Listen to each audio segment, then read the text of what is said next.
Hello. Good morning. How are you? Oh my gosh, it's Friday. Is everyone very excited? I'm a decently excited. I think Fridays don't actually mean really anything to me. Like, you guys do, where it's like, wow, it's the weekend, I'm done with my responsibilities. Um, Not same. But hey, here we are. Let's talk about what we're gonna do today, yeah? Let's get Nightbot up. No, Nightbot. What's up, Friday? Hello. Or excuse me, Bills, hello. Magenta, hello. Commands. Okay, so today we're gonna play Territorial for, we'll do the full 3 hours today. Well, it'll be 2.5. We'll just call it what it is. There we go. And then we'll call it a day after that.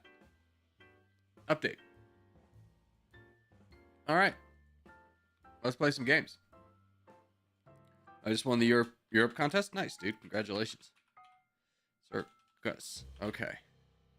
I'm still getting my my wake up legs under me.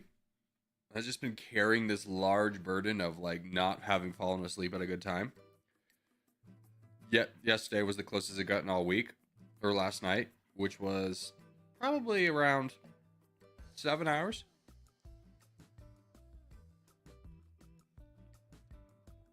All right. Speaking of Europe, let's do Europe. That'll be our first map of the day.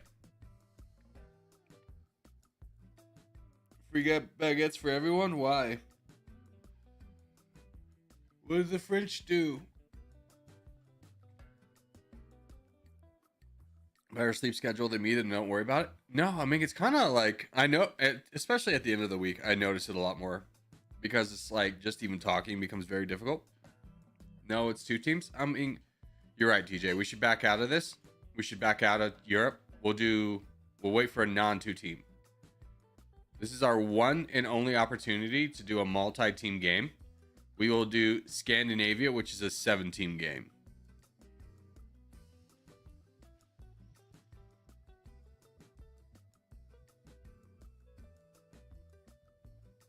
Not Caucasia. I see there's 6 of you in the game. I mean, good luck having fun. All right, Scandinavia. I think it might already be too late. Who knows? I'm playing for USA because it's funny. I don't know, man. As a fellow United States person in a international setting, I'm kind of keeping my head low, you know? It's just I don't think there's like a lot to be like real excited about. Be like, I don't think a lot of people are really excited to meet an American or talk to an American. I think it's kind of time right now to not be super proud to be an American in a public forum, because then they're going to question why you are, and then that's going to lead you down a slippery slope of being put in very awkward boxes.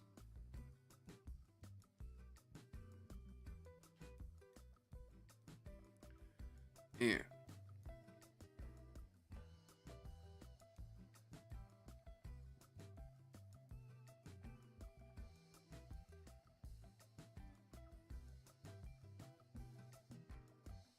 Yeah, I'll fight this guy too. Just a little bit though. I don't want to use all my troops. Hell yeah, free land.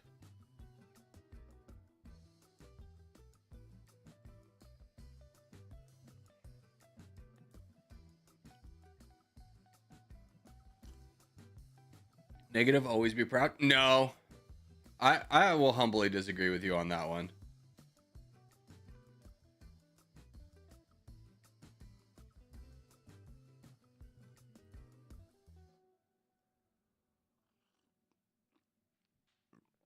Just kind of this week specifically of upending the entire world order for no reason is like, oh, we'll talk about that. We'll talk about it in 4 years.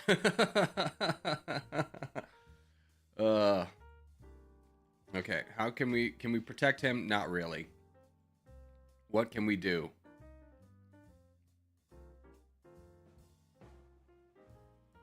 We could probably fight this guy. At least take some pressure off some of our neighbors. I don't imagine these three are going to gang up on me, but we'll see what happens with King. Regardless, Luigi kind of needs to go down a little bit.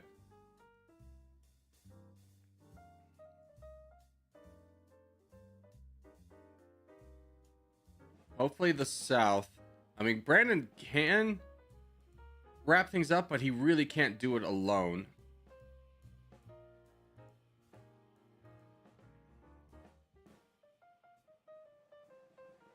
Alright, that's it for me here.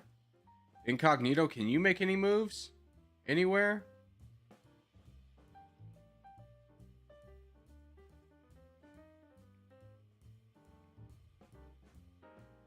Let's see if we can convince these two to go after this guy.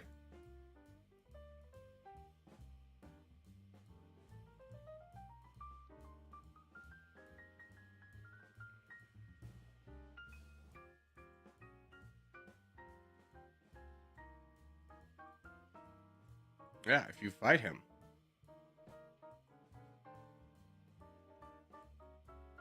Alright. Well, this guy left. Unfortunate, but not, because he wasn't really doing anything, but just saving troops the entire time. So, I mean, he kind of was giving attacks. It's honestly more King that wasn't really doing anything. But hopefully Brandon can start to kind of wrap up this southern section. We've wrapped up the north, so I just got to hold out for as long as possible here.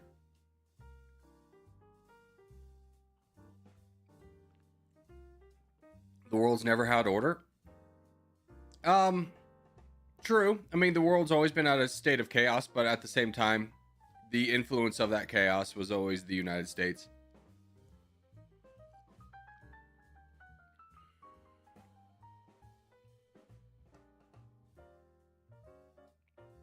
I want bread. I want eggs. I want eggs again, man. I can't afford eggs anymore. It's just like, I never thought that day would come. Good job. Okay, that's done. Wonderful. Now people can start kind of moving through. This is an opportunity where if I was like behind somebody much stronger, I would full send, but because this guy dropped, he's not that strong. Fortunately for us, Beans is coming through. Just got stuck in a position where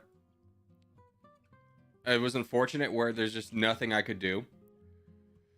The people behind me had their own problems. This guy decided the best course of action was to not play the game, but still logged in.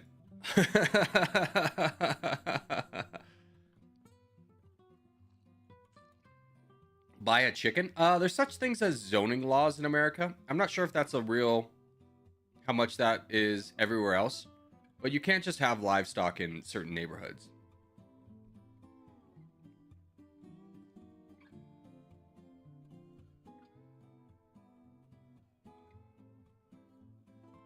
Not to mention I have a small backyard.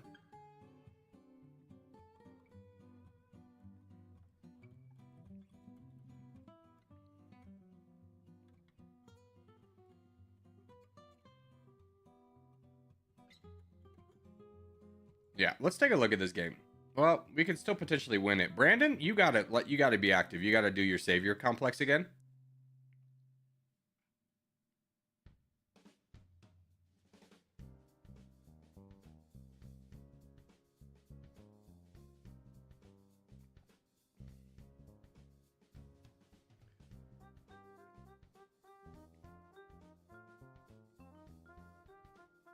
All right, let's talk about this game. Let's talk about this game. This is a stupid game. Okay, let's talk about this. Guys, you realize you have to do something, right? If you get to red interest and you're not doing anything, the team is losing. So we were very scattered, which is unfortunate. We started to win our fights, which is great. King, you cannot at any point let someone attack somebody next to you and not attack them. Now, the other thing I saw up here was this guy did great, and then he got to max interest and held off. Work together. Pick a target you can work together with and take him down.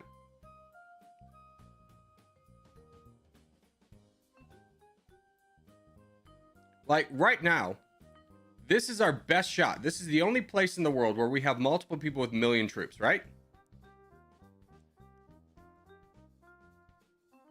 What are we doing, bud? What are we doing? You have the most troops of anyone on our team, and you're sitting back and doing nothing.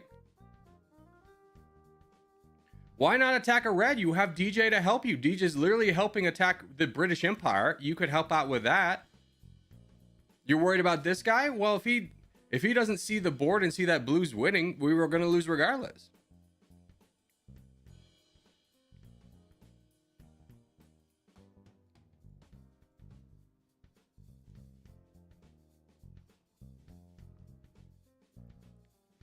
All right, let's do Australia.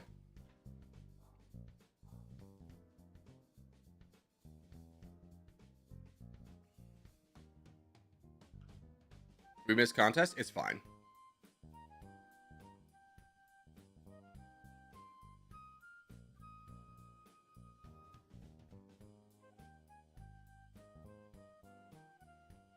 Which is dumb.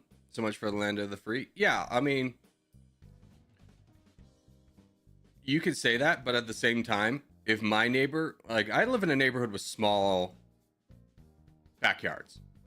So if my neighbor had chickens and roosters, I would have chickens and roosters, aka not really have them, but just the smell and the noise of them. And I don't really want that. Like, I understand the rule of it, to be honest with you. Like, yeah, not having chickens was never a thought, because it's like, wow, you're really saving like what? You're really not saving anything, because the cost of feed would probably be just as much as like buying eggs.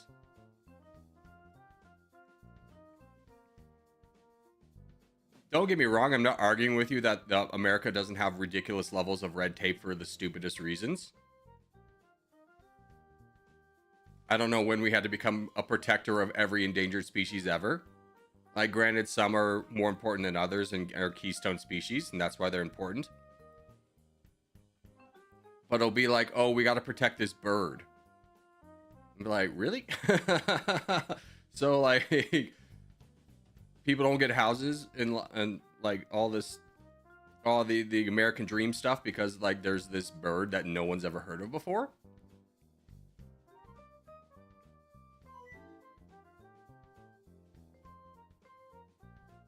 Okay, I'm attacking this guy right away.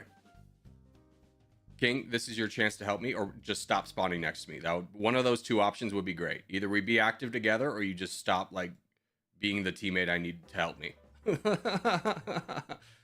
Thank you.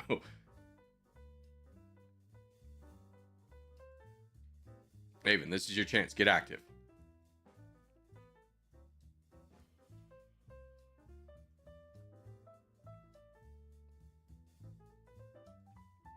Yeah.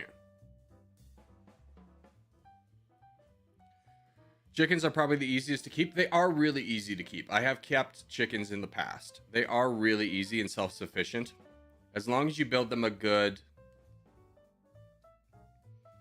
cage to begin with, you really don't have a lot of issues with them.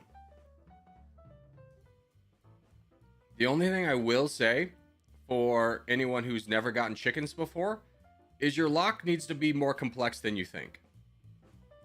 Because raccoons, if they exist, raccoons exist everywhere, whether you see them or not, and they're crafty.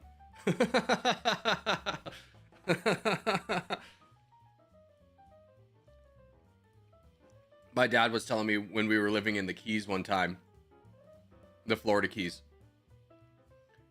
He was working late night in his office, and a raccoon had busted through the ventilation system and was in his office, and he was like really pissed because, you know, he has all this, like, he's an accountant in like the 80s or the 90s. A lot of paper still there, right? A lot of important paper for an accountant. Raccoon doesn't care. Raccoon's panicking. So he tries to like grab a pool stick to like get it out on his own, you know? But if you never run into a raccoon, they're also very strong. That raccoon took that pool stick and broke it in a single swipe. out of my dad's hands. And he was just like, you know what? You got the office, bud. Oh, raccoons are awful. I hate when people feed them because they're such like gross and aggressive creatures. They're crafty. They'll break everything.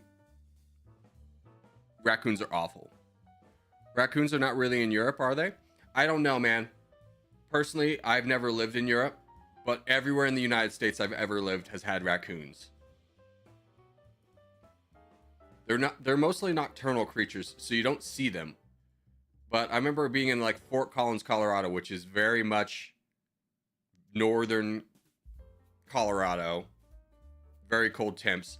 And I remember walking past a sewer grate and just seeing a bunch of eyes light up. Be like, them's are the coons. Just staring at me, man. I'm like, oh, frick. I feed foxes in London. They look like chickens from behind the head. Dude, foxes make noises I would not expect. I remember the first time I heard a fox make a noise, and I'm like, that was not what a fox was supposed to sound like. What happened there? Also, they smell really bad. You can typically smell a fox before you see a fox. One thing that I've also had to deal with a lot in the places I have lived is coyotes. And coyotes are also kind of not great creatures, especially for dog owners. Because what coyotes will do is they'll go up to a dog and pretend like, hey, we're playing, and then like run away, and the dog will chase it. And then surprise, dogs walked into an ambush with like 16 coyotes, and they all kill the dog. Red pandas are very cute. Red pandas, man.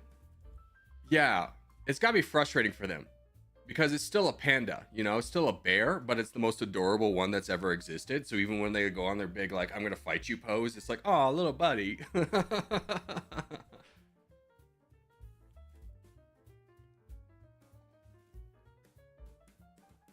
Foxes sound like strange screaming babies. Yeah. They're so weird.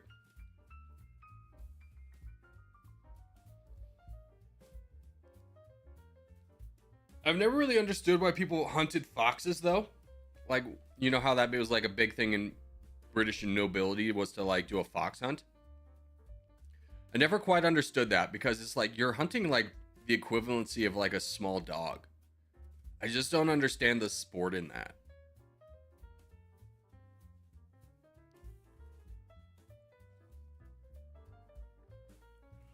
GG? Yeah, GG. Like, don't get it twisted. I'm not against hunting. I just don't see the appeal of hunting a fox.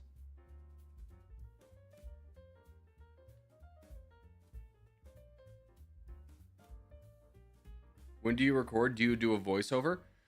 Here's the thing.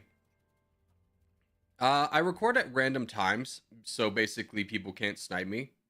I do some recordings or record overs. But those are in cases where like I have been recording for an hour and I'm just tired of speaking. So when I get a win, I'll just stop talking and then get a win and then record over it. Or if I listen back to it and I go, here, let's do Scandinavia again. If I listen back to it and I'm not happy with the way I was talking, I'll just record over it again.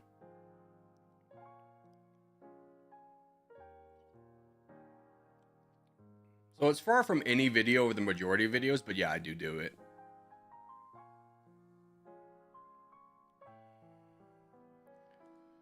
People just want it for the fur?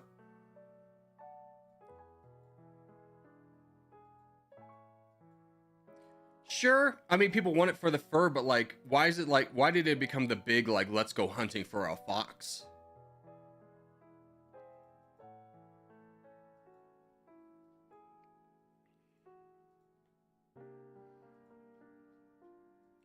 Is it really prestigious to be like, I killed a fox?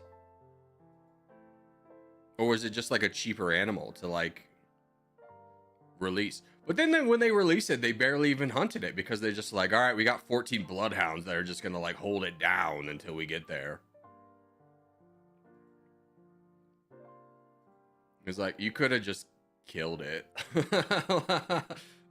Like, the thing never had a chance to begin with, man.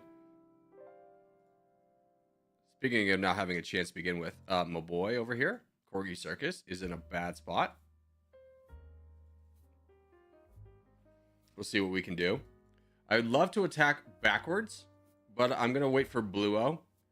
Because the worst thing I could do is attack right now alone, lose all this land, and then force Bluo, who's got like responsibilities backwards as well, to have to fight with me.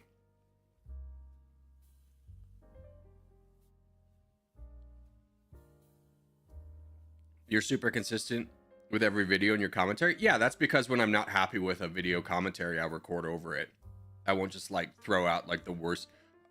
Like, there'll be times where I just like listen back and realize I haven't been talking for over a minute because I was so deep in thought, and be like, okay, I gotta redo this. All right, I'm gonna start attacking here. I feel pretty confident that I could, if I get attacked, at least be able to hold the line. Blue, I would say hold up and build up troops. Oh, never mind, that guy's a bot. Both are bots. Okay, we're good.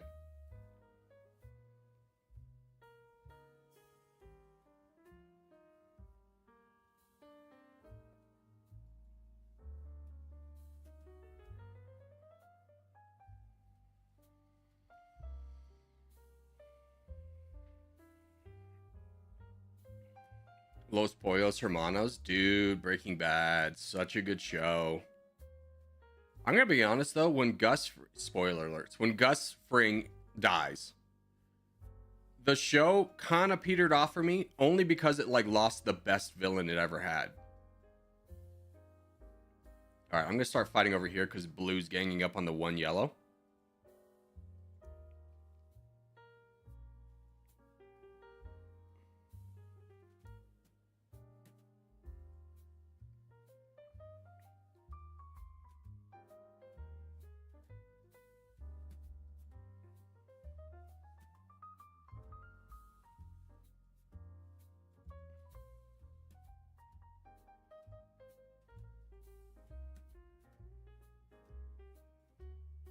No. We don't want to fight the yellow here. We want to fight the blue. If you look at the board percentage, blue has a lot more in terms of board percentage than any other team besides us. So that's our target. Like, we can finish off yellow anytime we want.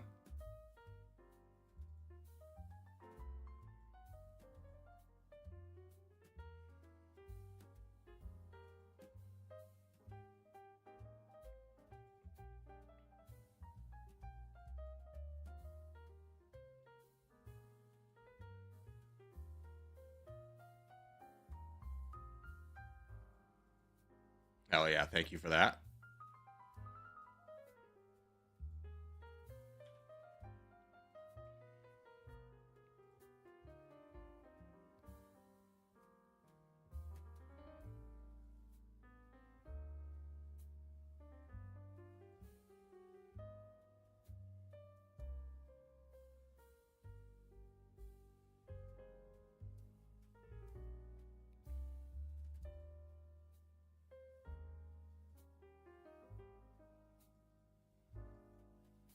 I'm coming for you, Bills. I'm coming for you. Oh, you're already dead. Frick. Go down, coward. Coward. I'm kidding, obviously. Bill's obviously a very nice guy.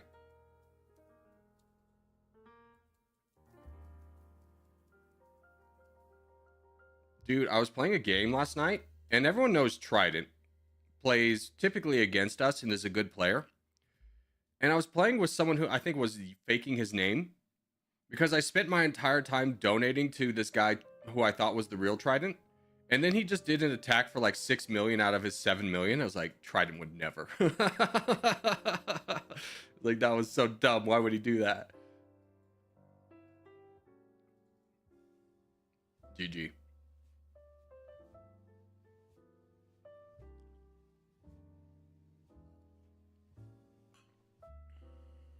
I get Crown Hell Evil. Congratulations, Sir DJ.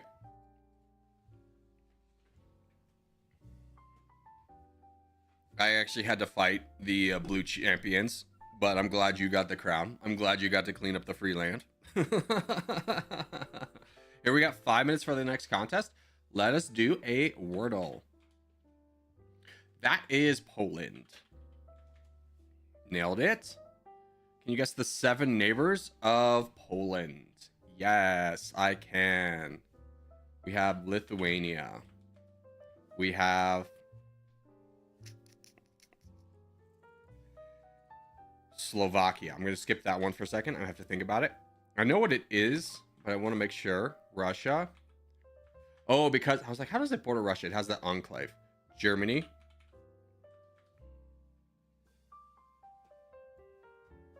That's got to be just Czech, right? Yeah, okay, that was what I was thinking. Ukraine. Okay. Warsaw. I finally know a capital. Where is it? I think like here. Here. Nailed it. Can you guess the flag for Poland? Yes, that one. What landmark is in Poland? I don't know. I've never been anywhere remotely close to Poland. I'm gonna be straightforward with you. I feel like all of these could be Poland. I'm gonna guess this one. Oh my god, I'm a genius. Because these like spires are kind of more Eastern European. It's kind of like a mix between like Western European and Eastern European with like Russia and Germany kind of design. Now, what is that? Great idea. Great question. Great question. It's not gonna be the 10,000 Buddhist monastery. I don't think it's hell. That'd be funny though. It could be a citadel. Sure. Church could make sense. A cloth hall sounds realistic. A crack house cloth hall? Hell yeah, brother. Now, what does that mean?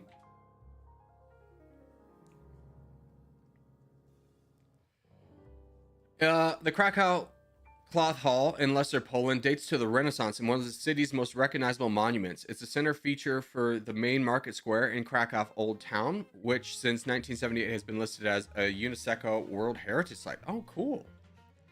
It was once a major city center of international trade. Traveling merchants met there to discuss business and barter during its golden age in the 15th century. Wow, that's old. The hall was a source of a variety of exotic imports in Eastern spices, silk, leather, wax. That's crazy. First off, that's been around for that long. It's crazy to think that someone would build a town center like this for trade, and also to have survived. Did it survive World War II and won?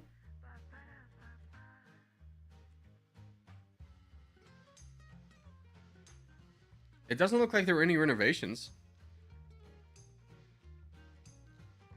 That's insane.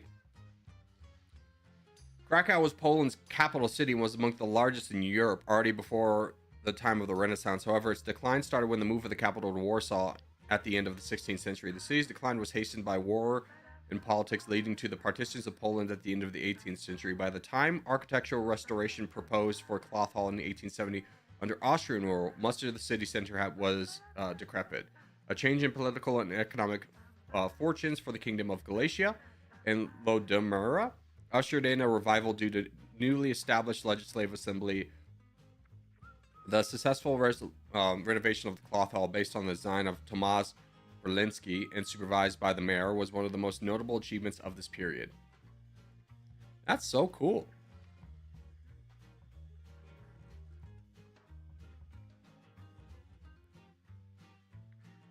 I'm going to Krakow in like a week. Dude, you have to go see the Cloth Hall. Report back on how it is. All right, contest is up. We go west side, Australia. For Australia boys, we go to the west side. Remember contest, we group together.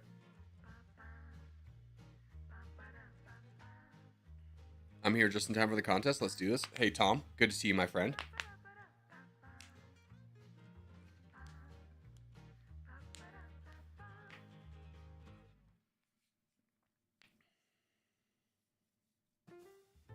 No, we're not going to ban anyone for not going to the left side.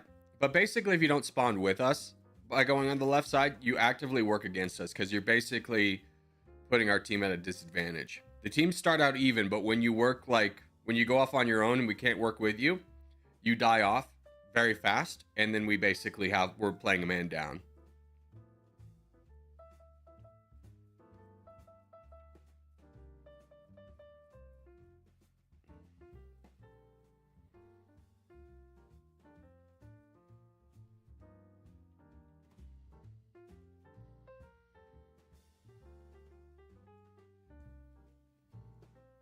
So you know how like Egypt is moving their capital? They're building this giant kind of like ghost city outside of Cairo. Basically because Cairo, it's a lot of weird kind of reasons why they're doing it. The nobler reasons is because Cairo is very overpopulated. So they're trying to like establish a new city. Other kind of notorious reasons is like, hey, if the government's outside of Cairo and then like outside of the public reach and outside of public transportation, protests and stuff are going to be a lot harder, huh? But anyways, it's kind of like the entire focus of the country. It's basically their entire GDP is going to building this. So I saw another example of that in China, where China is building a city just southeast of Beijing. But it's mostly kind of a ghost city right now. But if you look at it, it looks like one of the most heavily like modern cities in the world. It looks fantastic, but literally no one lives there. At least not yet. I mean, they could. But China's kind of a weird country in terms of how citizenship works. Because you're not necessarily a citizen of China as much as you are a citizen of the city that you live in. Like if you tried to leave let's say like Beijing and go to another city, or like let's rephrase this. If you tried to leave Wuhan and go to Beijing, you wouldn't have like all the public healthcare stuff. You wouldn't have all the public goods or public things that you would get as a citizen of Wuhan in Beijing. Like you wouldn't have access to healthcare. You wouldn't have like your retirement fund or anything like that. That's all exclusive to the city that you live in. Which is a weird trip, right? And to like move into the city, to like move into, they have class tiers of cities with like obviously Beijing and Shanghai being harder to get into. And to like move into one of those cities, they do like interviews and be like, okay, what's your income? What's your education? And a bunch of other qualifying things, which for an American, you know, it's just kind of crazy because like if you want to move to New York, the only thing stopping you is the, you know, the expense of living in New York. You still get access to all, like you don't lose like your healthcare, although, you know, that's healthcare is a different story. But you don't lose access to all the public things you've invested in, or like access to public goods and stuff by just moving cities.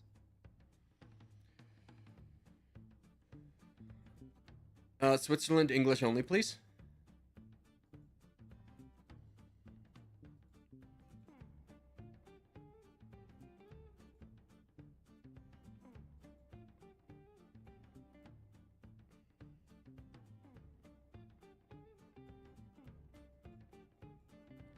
All right, real good contest here. Look at how much of the board we captured. It's fantastic. Can you speak French, Corgi? No. It was literally one of the biggest fights I had with a girlfriend. I dated a girl from Quebec, and she wanted me to learn French. And I just kind of put down the hammer, being like, I'm not going to do that. I'm very bad at foreign languages. I would never learn it. I understand it's important to you, and you speak French as your first language, but I'm just never going to be able to learn it. Like, no. She got so mad at me. Like, I'm sorry. Not gonna happen.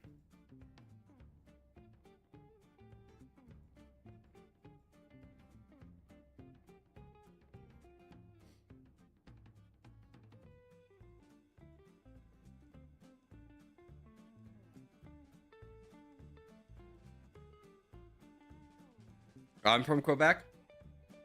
Then why are you a Switzerland? Why is your name Switzerland? GG? Yeah, GG.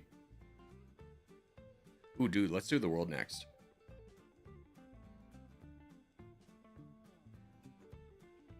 All right, ready up. I'm French. I'm trying to learn Russian and German. That's crazy you would want to learn Russian or German.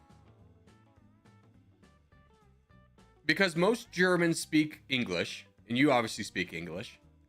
And Russian is so like localized and kind of ostracized from the rest of the world. Like, why not learn to speak Spanish? Because let's be real, if you can speak Spanish, French, and English, you can travel to most of the world and communicate with at least someone there. You could go to every Caribbean island and have someone to talk to.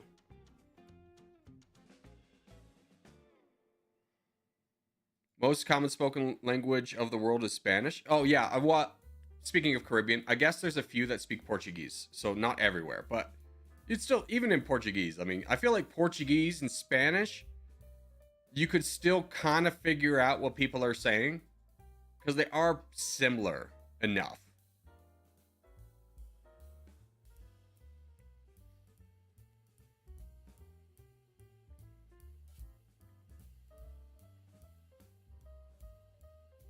I always wish I could speak a foreign language. Like, when I was in high school, our youth group leader, his name was Chris.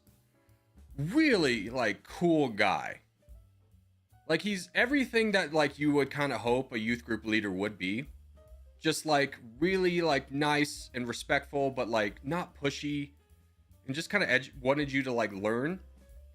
I don't know. I just respected him so much. And then, like, one day we found out he, like, lived in Brazil for, like, 2 years. And would just randomly spurt out just, like, full sentences in Portuguese. And, like, dang, man, that's cool. Anyways, he went on to be like a real big player in the United Methodist Church. Like he's like on the national level now. I was like, oh, okay. Duolingo died. Yeah, Duolingo does anything to like keep up their public awareness. Don't forget about Duolingo, bro.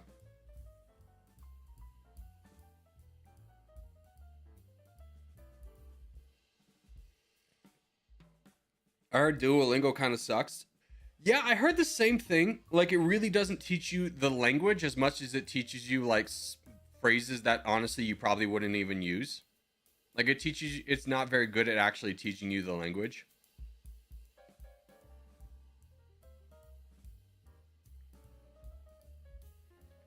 I feel like Spanish is overrated. I don't think so.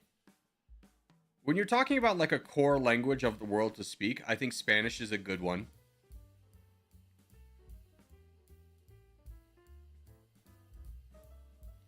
I guess that kind of depends a little bit of whether you live in Europe or the Americas.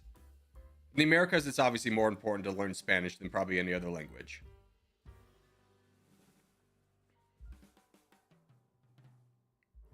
In America, high schools, you get two choices of languages to learn. You can either learn French or you can learn Spanish. And that's really just because our neighbors to the north speak French and then our neighbors to the south speak Spanish. I'm sure Mandarin. Yeah, Mandarin's probably becoming more and more important. I wonder if... I haven't really heard of American high schools teaching Mandarin. But that could have changed. You know, I haven't been in high school for quite some time.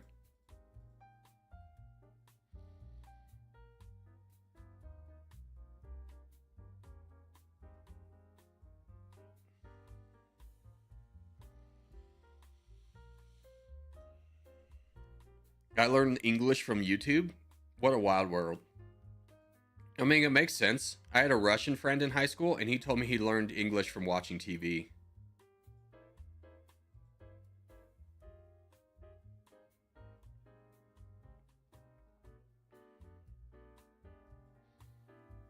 It's crazy how important YouTube is to our society.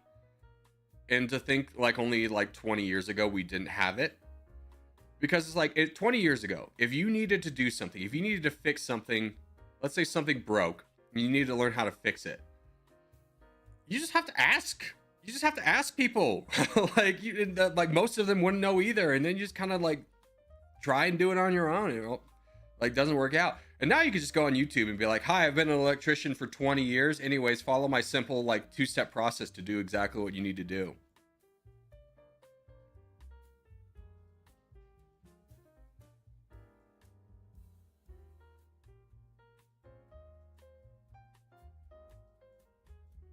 Just even traveling with like Google Maps is so much easier. Like my parents had like You used to, for my parents' generation, you used to have to buy a book called an atlas, which was just a book of like maps, and then try and figure out via the road signs where you are and like triangulate your position. And then after that, we had MapQuest, which was for you Gen Zers and Alphas, probably a crazy thing, but you used to have to print off directions. And as you're driving, be looking at the directions, be like, turn left on Castillo Street. What is Castillo Street? Like, drive north for 2 miles. Okay, keep an eye on the tripometer, and it's like, okay, 2 miles, Castillo Street.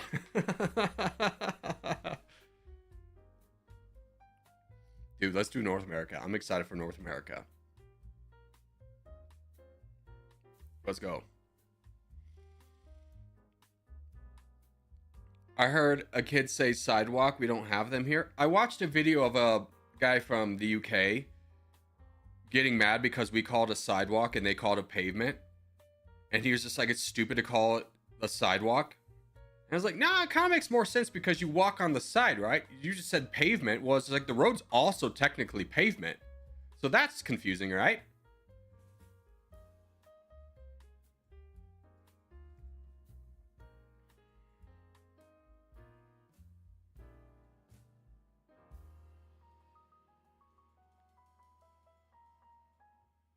I'll be in the heart of danger.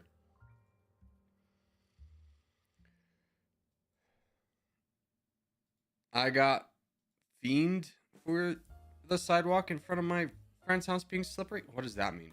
What do you respell that?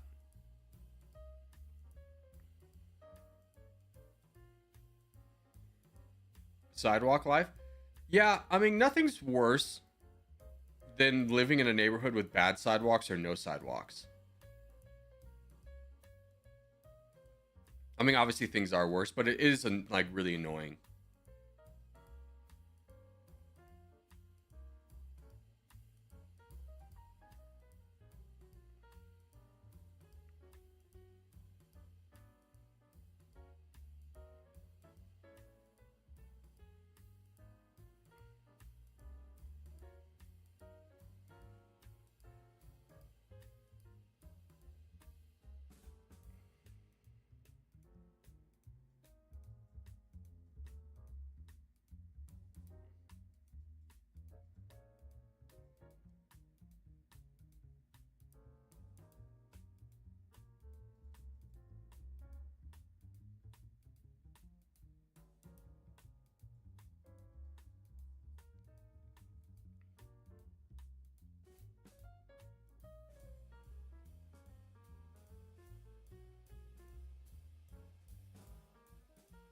I'm just gonna keep pushing this.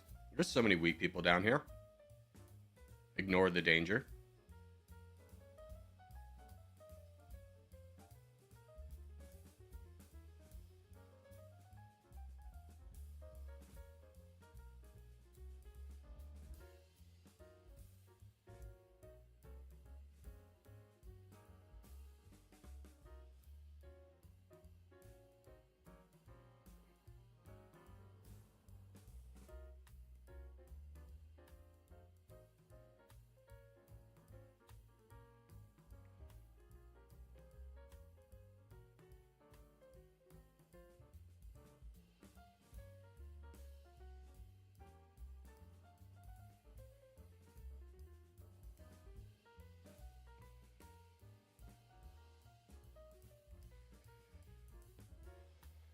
No bully Polska ever again. Brother, isn't like Poland's entire history of just them being bullied consistently? How many times have you been invaded in like the last 100 years? 500 years even.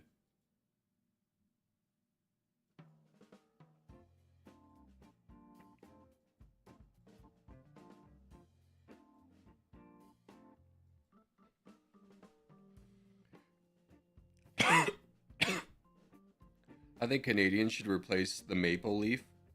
Why? It's such a good flag for them. Canada has like a top tier flag.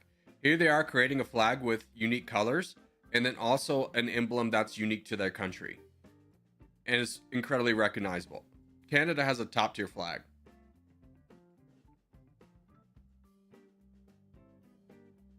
When you're talking about maps of the world, Canada's way up there.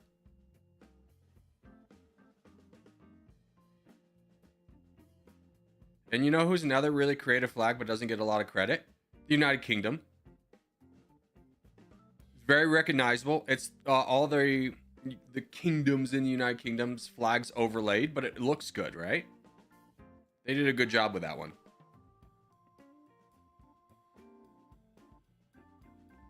If I was the man who created the United Kingdom flag, I would like be really happy about it. I'd be like, yeah. I don't like the eagle and the Mexican flag. Do you not understand how Mexico City was formed? That's another good flag.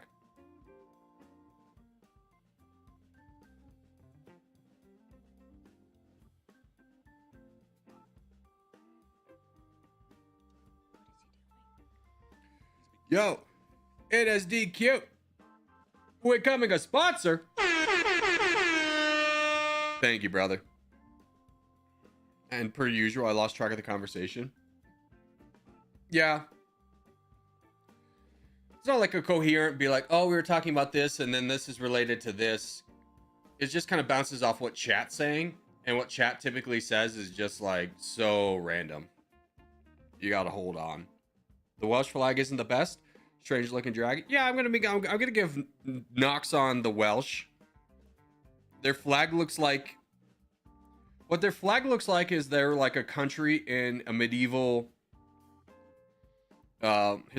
fictional story. But they're the ones that like are irrelevant. And also dragons don't exist.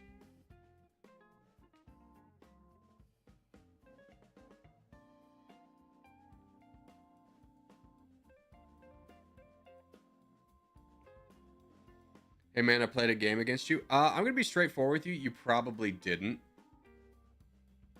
You won't believe this, but there's a lot of people who use my name, unfortunately. And if you did, congratulations. No memory of the game.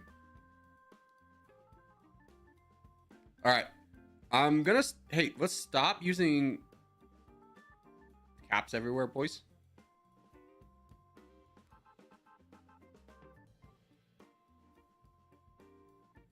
Brazil is underrated in what? What would you say Brazil's underrated in? Although, did you guys hear about the crazy court case being brought against, was it Bolsonaro? They got contest in 2 minutes. The former president, who they have like apparently evidence for that not only did he try to do a coup, but also poison the guy who won the election.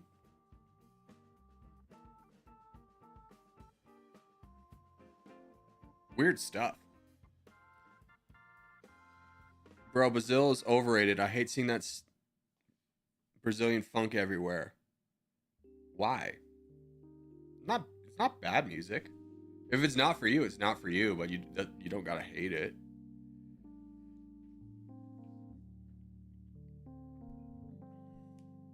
He do a coup? Yeah. Well, how would you say it? Perform a coup? That seems stupidly formal. What do you think about BRICS? I think BRICS is could be a threat. I don't know. It depends on how many people the United States pushes away from their sphere of influence. Could be big, could be nothing. Yeah, but it doesn't have a K at the end. It's just the C. Where are we spawning? West side. We're spawning in Africa.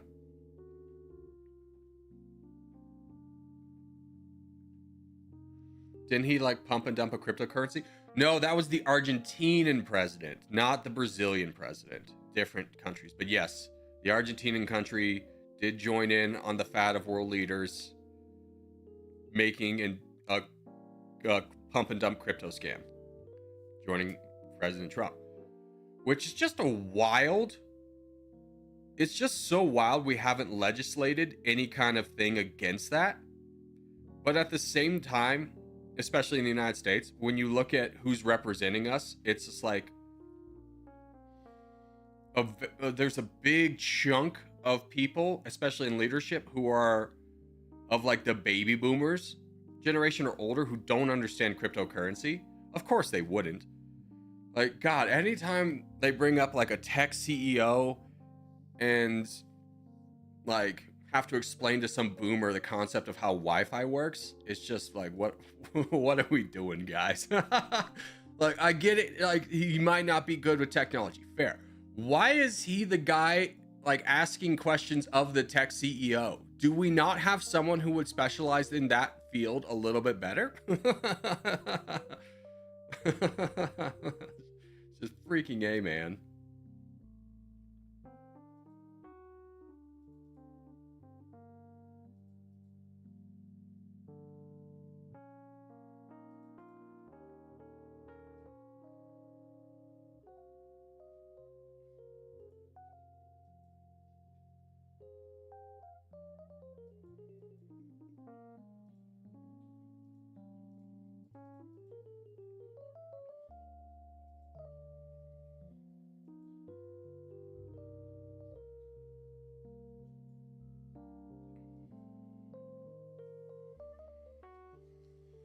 What's up, my nerds? What's up, Zero Winter? How are you?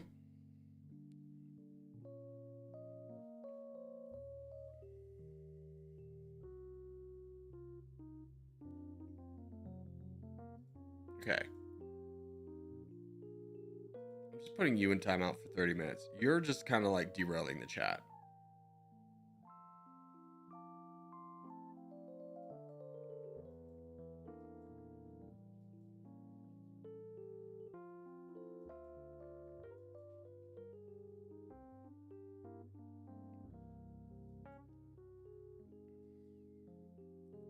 Still sick, getting better, but throat is dying. Oh my gosh, do you have strep throat? Lord, this is not a position you want to be in. You're blocking like literally anyone who could potentially help you.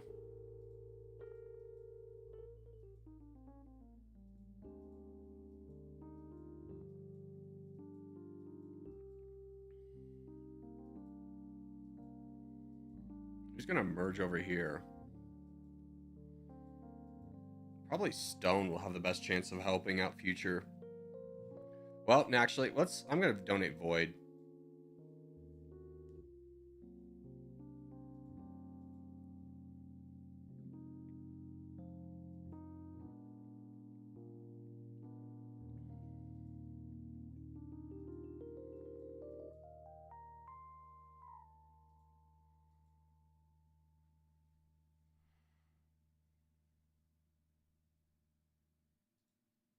I'm putting you in timeout too.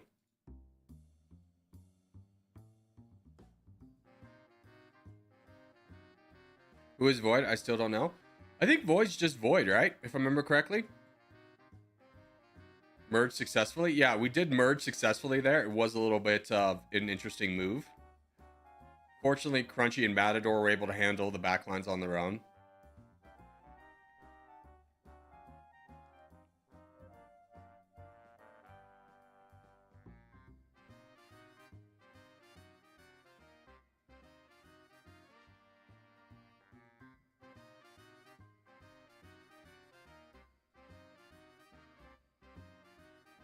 All right. G, good job surviving this long. I hate that you exist here because the only reason you've been able to exist here is because you've been getting donations, which means we didn't donate to people on the front lines. But it's fine at this point. I was too busy chatting in Discord. I forgot to donate. Yeah. I mean, at this point, we're kind of fine. Yo, NSD cute with a 20 currency donation. Thank you, brother. Appreciate it. Very kind of you. I'm sorry I don't recognize the symbol of your currency, but thank you nonetheless. Very kind of you. Corey, have you ever done a DNA test? No. I've always been weary of giving anyone that much information about myself in a public setting. And I feel justified so, because even though, like, let's say like 23andMe didn't do anything super bad with it, I guess. When they go bankrupt, who buys that information?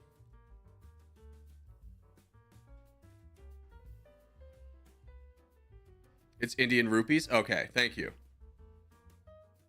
Thank you for the 20 rupees, cute. I appreciate it. All right, I'm gonna take a quick break here. I need more coffee. I will be your RBs.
All right.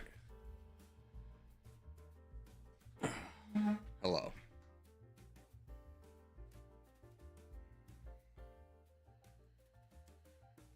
Okay, let's do South America. We haven't done that one today. Can we play one of the non-geo maps? No. They're too unpopulated. All right, ready up.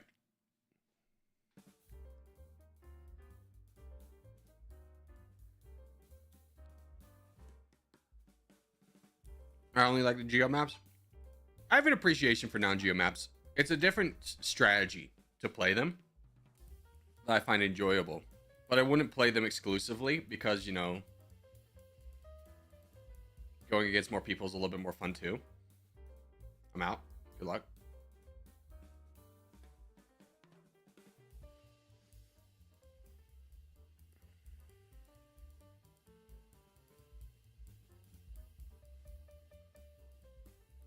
It's less people, which is a different thought process. Yeah, because you can't ride off people. Like, everyone's in it. Whereas, like, you know, in a 100-person game, it's like, well, a lot of these guys are going to die off, like, instantly, so I don't need to concern myself with everybody. Hold on. Intense clips with the 279 Canadian. Thank you, brother. Love your videos. Well, thank you. I'm glad you enjoy them.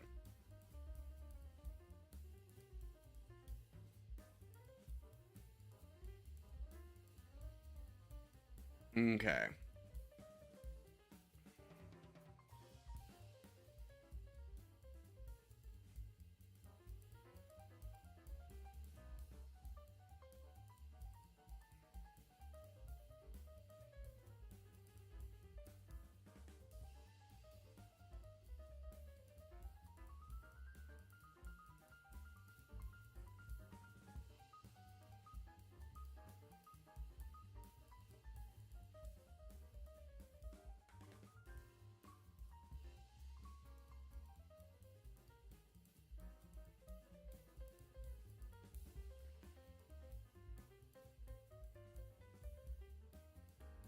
Bruh, it's Canadian. Yeah, that's what I said.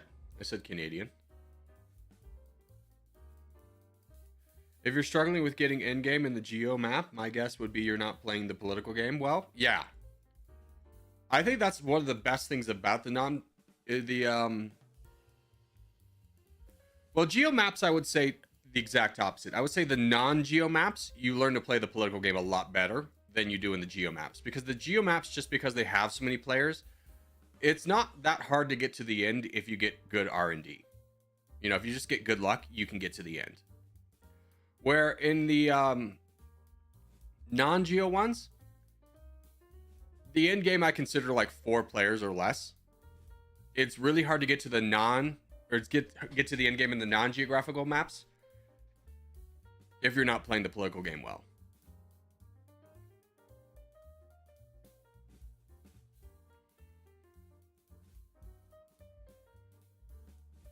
Yeah, that's what I said.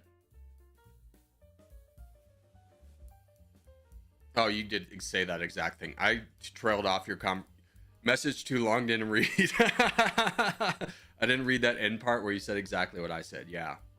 But the non-geo maps are really good at learning how to be political in game, for sure. Just like I said, Zero Winter totally didn't.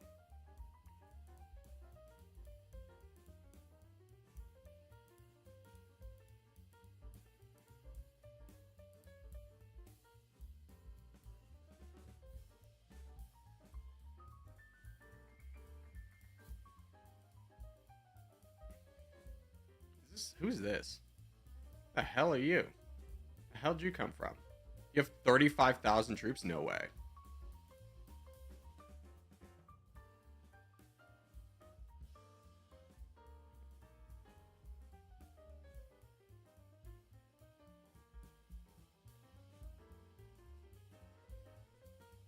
The front lines are falling? Not really. We got Poop Scooper and Rusto, who can hold the lines. Let's say Blue did push back a few of these guys. Well, they got Jibbin, who's a good player, and then Crunchy if they knock back DJ, who's a good player. Or even though like they're a little bit on the weaker side, they're still some of our best players, right?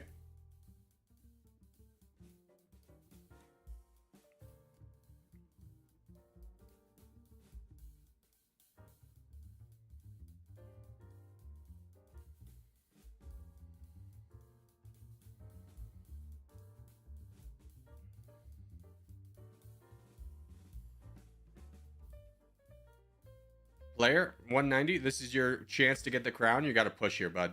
You got this. I believe in you. Don't let DJ steal it away from you. DJ's going to steal it away from you. Push hard through this one guy and then get down south. Quickly, quickly, quickly. Go, go, go. Get him down. Get him down.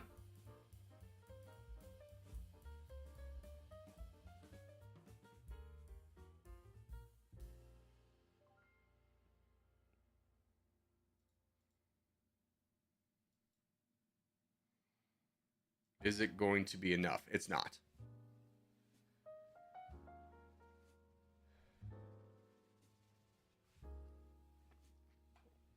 Boo. Boo. So, 190, you did really good. But if you want to greed for the crown, let me just show you the one move you did wrong. Rude DJ? No, honestly, if he doesn't play at his best, others won't play at their best either. Like, would you rather beat DJ in a crown race with him handicapped? Or would you rather know that when you finally do beat him in a crown race, you did it because you just outplayed him? All right, so your one mistake, 190, is the one reason you didn't get the crown here is because you attacked Nad instead of going into this guy. If you'd gone into this guy right away, and then you would have had access to all this land before DJ would have.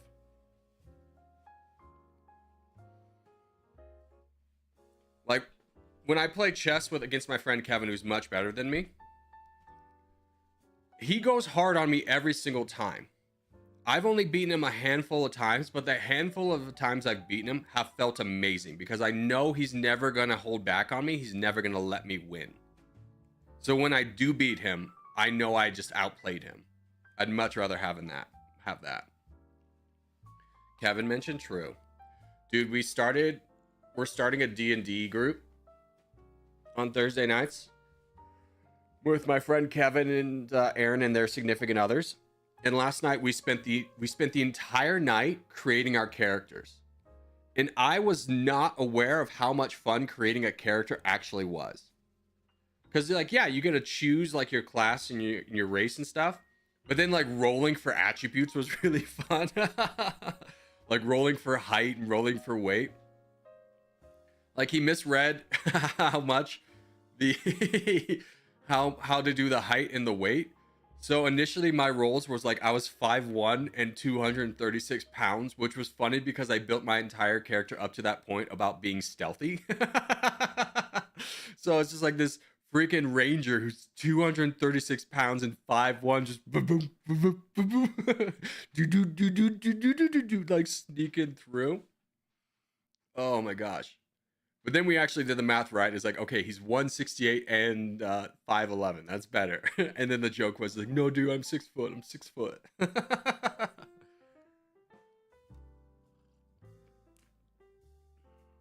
5 people will be there, you poor soul. I mean, 4 of us are playing. Kevin's going to be the DM.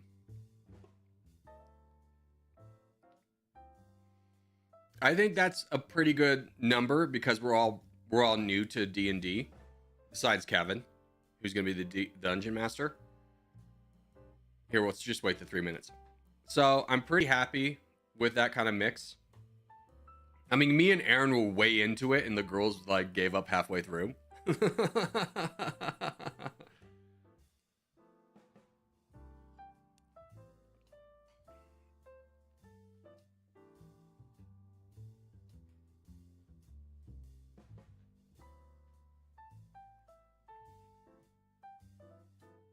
But it should be a fun campaign. I mean, actually, like going through, like we've kind of done D&D before, where you like do it on your character create on the phone or whatever. But like actually like reading through the books and like learning how to create your character that way was a lot more engaging because I know my character a lot more. I feel more attached to him. I know what he can do. It's just a lot more exciting.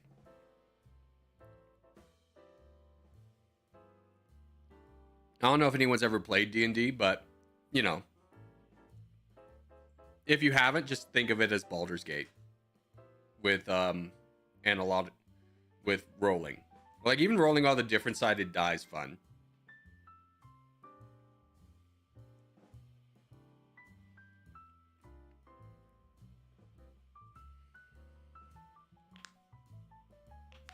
I have. What was your class, Miss Bates? I feel like people should know what D&D is like without playing it. I feel like at this point it's entered the cultural zeitgeist enough that people understand what D&D is, even if they don't have if they've never played it. You played a ranger? Dude, I'm a ranger too. Let's go.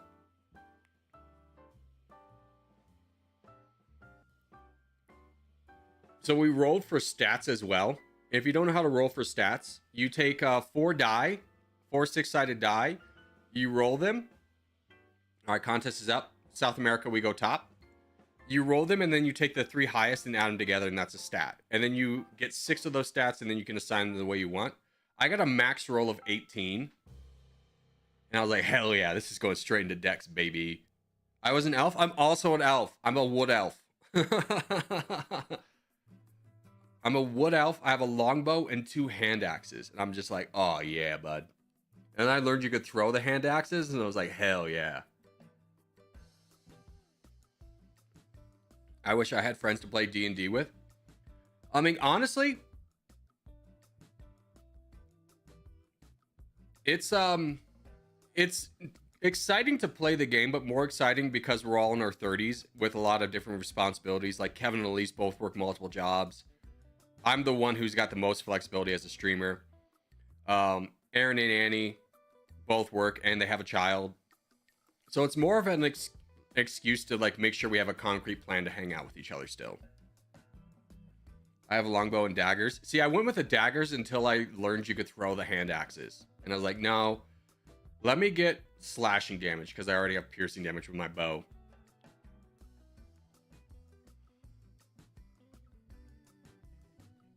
but I'm excited. I'm gonna like create some of our characters and settings with a 3D printer as well. It's just like, oh my gosh, I'm so excited. It's gonna be fun.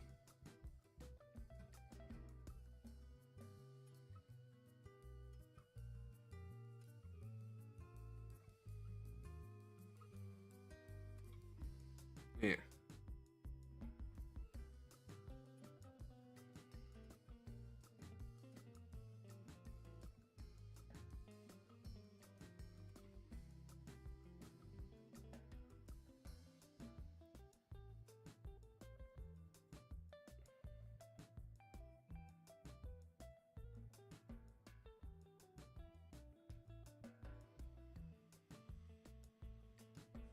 I suck at territorial. Is it experience based? Sure. I have a tutorial out there that will give you a good kind of base to start off with, but yeah, after that it gets experience based. Because you know, ultimately there's going to be so many different situations that you can only learn how to play them all by having been in them before.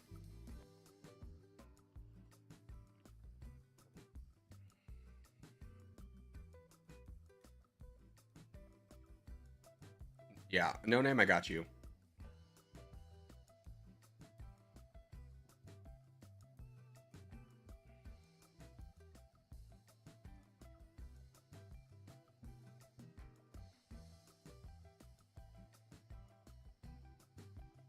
Okay, we're doing all right. We've got a section of the map cordoned off.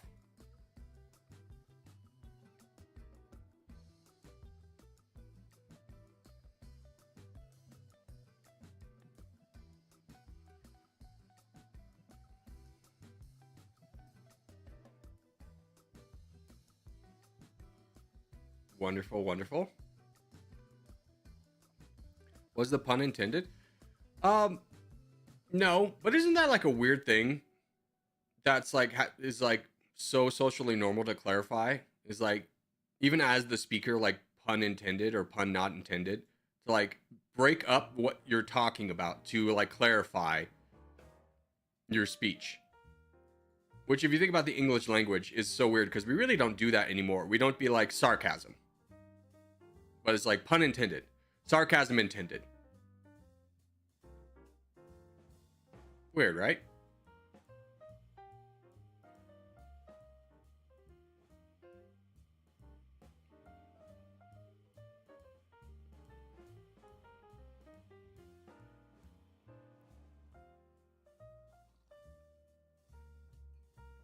How often do people try and spawn on you? Basically every game. Like, I don't mind if you spawn near me because it's like, yeah, if you want to play with me and you want to like succeed with me, great, let's do it together.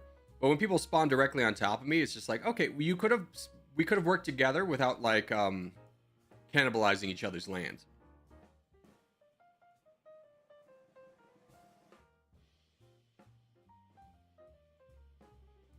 It seems I wasn't good enough to stop him from getting the crown. No, Aziz was in a really good position, and honestly, he's just a great player. Like, if you want to watch someone about how to be the team champion and how to do it well, Aziz is the guy. He has a really good understanding of how much he can push and how many troops he can rely on. Like, one of the big things you'll see about Aziz is he really never stops attacking. But he seemingly never runs out of troops, right? Because he has that understanding of how many more donations are coming his way. What's going on over here? Why did we leave this, guys? GG. I taught Aziz how to play. Sure. Why does your face look like I've seen it before? Here's the thing, man. I just have a generic white man face. White man beard. It's pretty generic. Even before the beard, though. People always, like, would question me. Like, when I worked for the Boy Scouts, you have to go into elementary schools all the time. And almost every elementary school I went to, there'd be an older teacher that'd be like, you went here, didn't you? I taught you, didn't I? I'm like, nah, I grew up in Colorado. I just have a face that, like, is so generic that it can be easily morphed in your mind to match someone that you met in your previous, or earlier in your life. I don't know why that is. All right, let's do Caucasia. Are you gonna play Dummy Nation this stream? No, Dummy Nations are only on Tuesdays. Generic? Yeah, I've got a very generic European face. You've probably met a white person that looked like me at some point. My brother just went down to Cancun and was like, took a picture of a guy who looked just like me. I'm like, yeah, I know. Like, it happens all the time. I very much look like everyone you've ever met.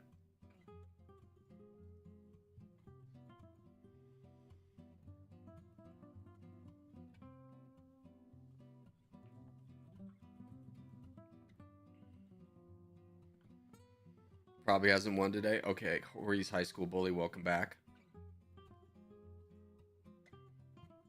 I didn't have a high school bully. I had a middle school bully, and he went to jail. That's the only thing I ever know about him. Outside of that, I never really had like a dedicated bully.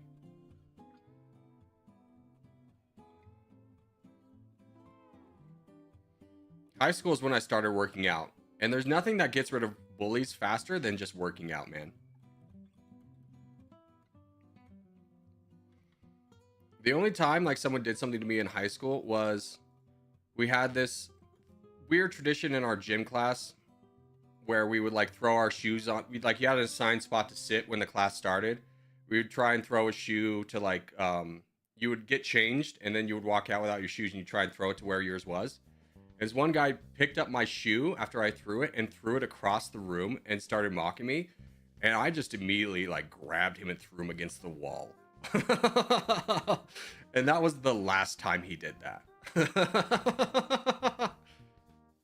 Just a real, like, you know, cartoonish holding the guy up against the wall where his feet dangle. It was the last time he did that.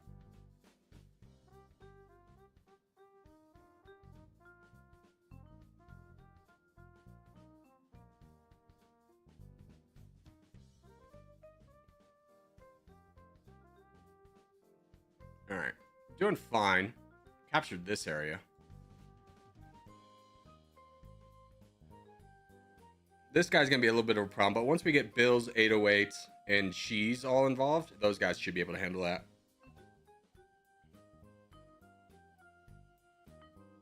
I'm scared to stand up to my bullies because I ain't really tall or strong. Yeah, so just go to the gym.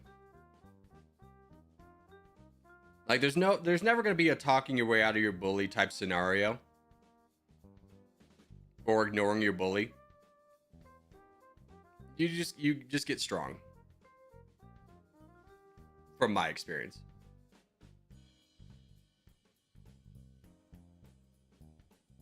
Now, if it gets intense enough to the point where it's like really doing you physical harm, just, yeah, tell a teacher.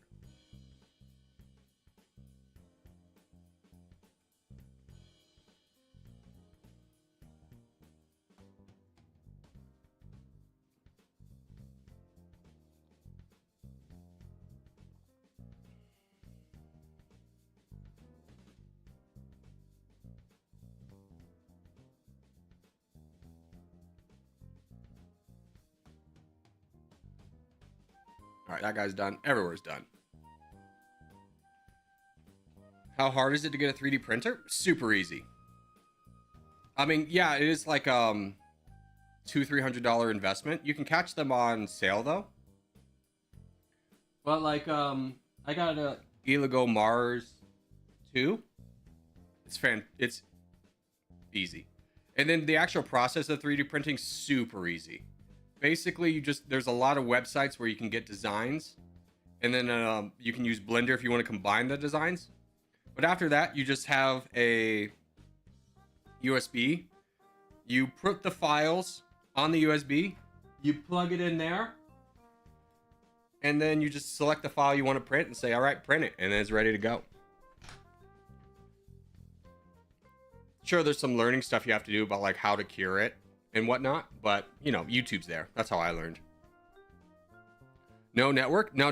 It's not connect. There's no Bluetooth or anything like that. Some of them might have Bluetooth, but honestly, the USB is just pretty easy.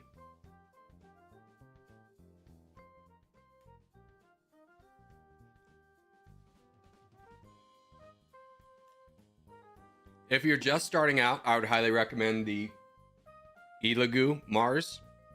It's a really good product. It's cheap. It's not as big as you could possibly get, but honestly, when you're just starting out, like that's printed anything I've ever wanted to make. Back in my day, we used to use cords. Oh God, I know. Back in my day too.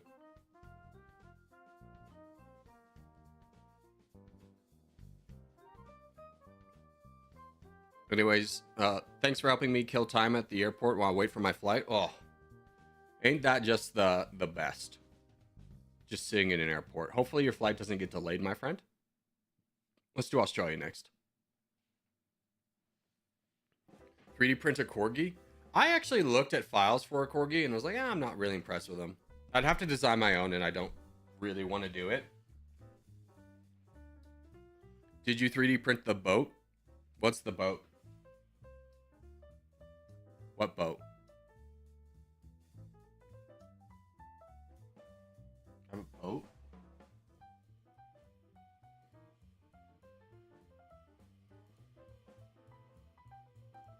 The boat. The test boat. Everyone uses a boat as their test. Oh, no. For the Elegoo, the test piece was like a weird rook. Could maybe find it.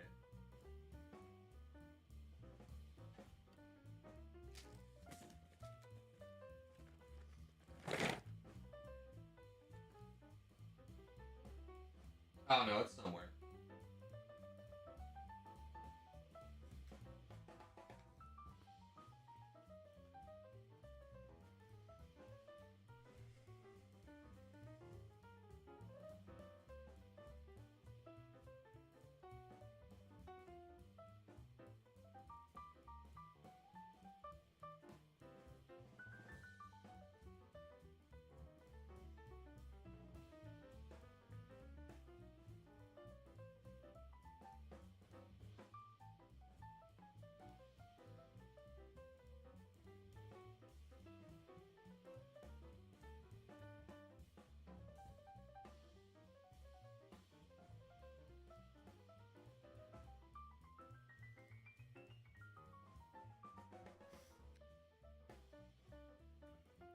Everyone uses the boat as the test? No. Hold on, let me find the rook. Now that I'm dead. I'm sure you guys will win this one without me. I'm gonna find that rook.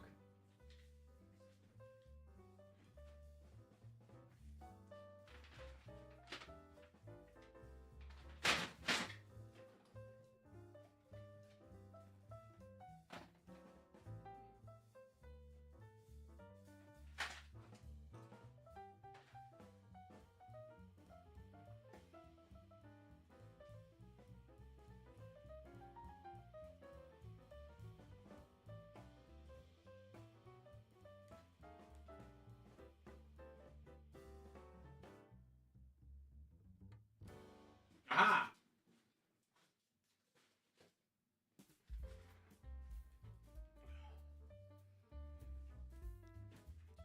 Okay.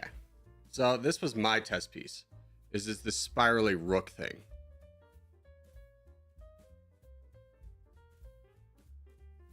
Yeah. It's okay. I mean, you can it's kind of hard to tell, but there's actually a helix inside right there as well that goes up, as well as a staircase.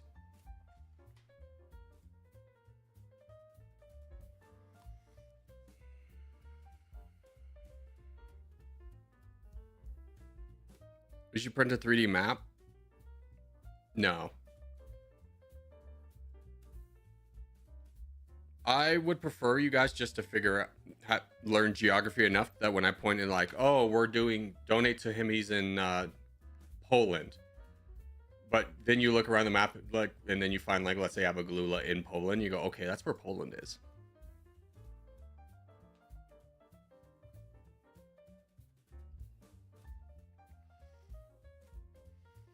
I'm good at geography. I mean, same. It's kind of like one of those slightly pointless skills. I mean, it comes up a lot in gameplay, but you know, in terms of like real life application, not so much. But when people need to know geography, and you're the guy who knows it, people go, "Oh, he's smart." When they have like a geography question, you can just answer it. Geography is actually really useful. In context, sure. But as an everyday application, maybe not so much. For me, every day, yeah, because, you know, I play geography games. But if you're just like an accountant for like a Midwestern firm in America, knowing where Laos is probably not going to come up too much, right? All right, we got 4 minutes for the contest. Speaking of geography, let's do the flag. Oh, no, we got to finish this. Can you guess the national emblem of Poland? It's definitely that. Polish. I'm going to guess English. I'm going to guess German. I'm going to guess Russian. Never was going to get that. Never heard of it before. Mission failed. All right, Flagel. Vietnam. Ooh, what is this? I've seen this flag. I think it's in the Arab League. It's not Qatar. Is it the UAE or is it like Oman? Hold on, let me guess Oman. No. Northeast of Oman. Is this like Uzbekistan or something? Turkmenistan, maybe? Was this Afghanistan's old flag? Yeah. This is like a weird flag to say this is Afghanistan's flag when, you know, that government was toppled and the new government, even though the world doesn't like it, rules it and has a different flag. That's the shape of Afghanistan. Every American knows that. Emblem? Say that one. Pick a flag of a country that neighbors Afghanistan. Okay, that's North Korea. That's Nigeria. I feel like this is one of the stands. No, okay. Oh, that's Iran. Afghanistan? I've got no idea how many people they have. They use the Afghani, though, for sure. 2 minutes for contest? I think we just wait from here. I struggle with Africa too much. I mean, I did too before I started doing all the travels and stuff. You eventually get it, right? I mean, I'm still not like the best at Africa.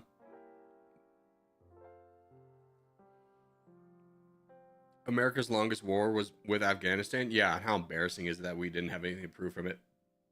We got to way up and I was watching this historical person talk about it, and she's like, America got way too overconfident fighting the first Gulf War because it was so, we did it so well and accomplished everything right away. But the big difference between the Gulf War and then like the Afghani or Iraqi war was we weren't then trying to topple a government. We were just trying to reinstate a government, so the goals were very achievable. The Cold War was longer. The Cold War technically wasn't a war, right? You understand? That's a little bit different. There were wars in the Cold War, but the Cold War itself was not actually a war.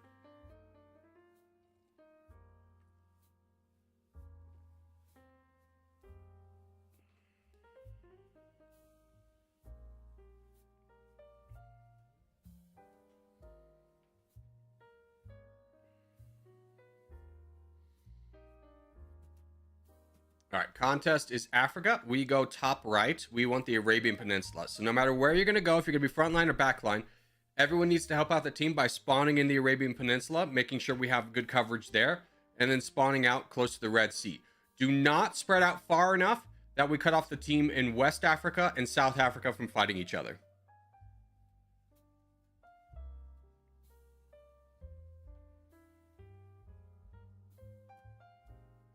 Corgi, do you work another job? No, I do not. I'm going to give you a hint. Me streaming in the middle of the day would, you know, give you the context clues that I would not be working another job.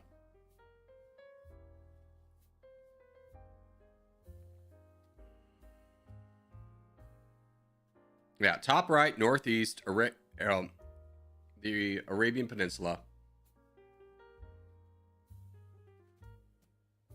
Let's do this, boys.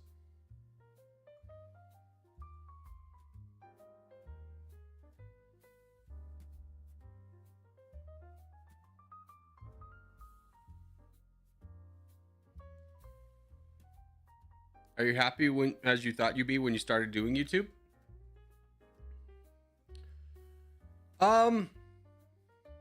Yes and no. Like, do I enjoy the job? For sure. It's a lot of fun. Is it a lot more stressful than another job? Yeah. Like, there's a lot of lack of security in YouTube. Because for reasons outside of my control, Territorial could just die tomorrow, and then like the channel would really struggle, and then I'd be in really financial woes. Like, I'm not exactly crushing it financially right now, so like my whole world could be upended in a single day.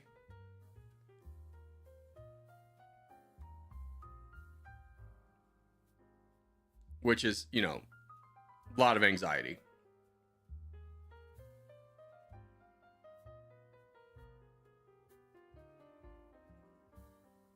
Let me see if I can up soft over here.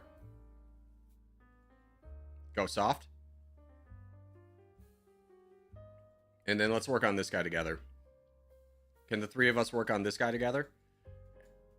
And then can you two, you three, work on this guy together?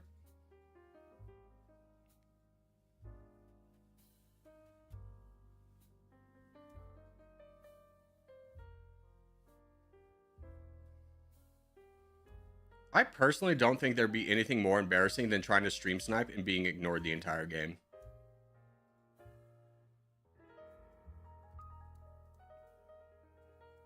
I feel like you fail as a stream sniper when I can just easily ignore you. All right. Let's try and get... Ooh, Jibbin's going to get cut off. Let's get Valinor built up a little bit. See what he can do in the north, and then Void in... Or, excuse me.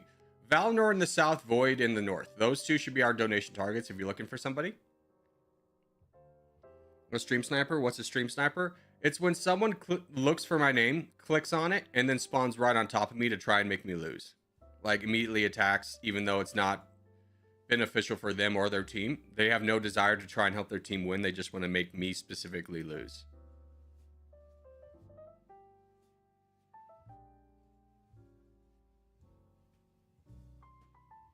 Valinor, bud, you're at your maximum capacity. You got to charge.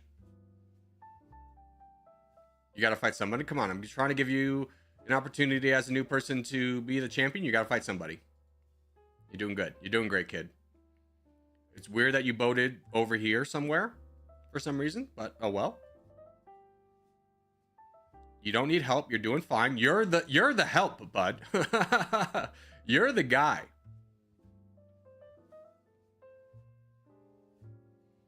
We do need you to like move faster and grab this land. If there's someone with one piece of what, you got to zoom out a little bit. You got to attack this guy, and this guy, like immediately. Just grab land. Like, you're only attacking one person at a time, but as the team champion, you can afford to attack multiple. One of the team champions. Void's obviously crushing up north.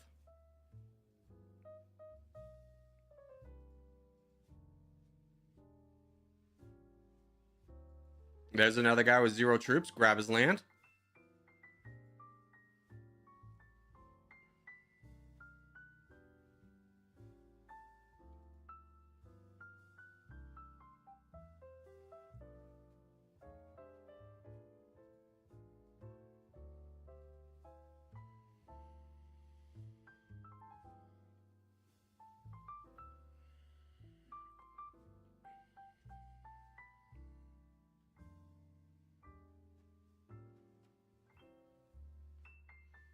Corgi, do you remember me? No, I do not. I did play a game with someone who had a rabbit last night. It was like Corgi Rabbit.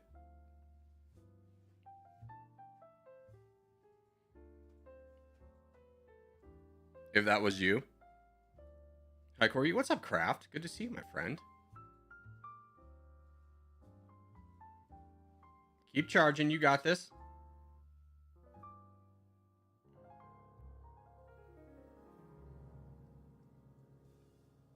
Corey, do you remember me? It's been so long. No, TJ, I don't. I have no idea who you are. No, I haven't played for a long time. Okay, then that rabbit guy wasn't you. The rabbit guy, we had a decent game. He could have been slightly more aggressive, but the real problem on our team is we had somebody who just sat at red interest and did nothing. And it was just like we were going against two players on the white team who were both big. And if we had a little bit more help, we could have addressed it earlier, but he just chose to do nothing. Nothing's worse than having a teammate who doesn't want to play, doesn't want to take the smallest risk, doesn't want to take any kind of risk at all. Those are the worst teammates. My bad, didn't try and steal stuff from Valinor. Hey, if Valinor is not a good enough player to earn the crown, when there's no sympathy crowns here. We'll build up people and give them the chance to get the crown, but if they can't do it on their own, we're not going to handicap anybody by saying don't steal away the crown. The crown is earned, it's not given, right? He'll get another chance to get it.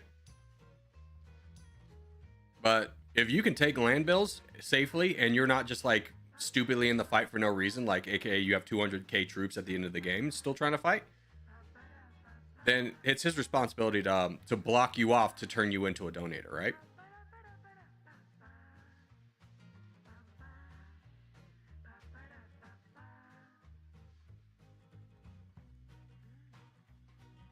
All right, let's do Africa.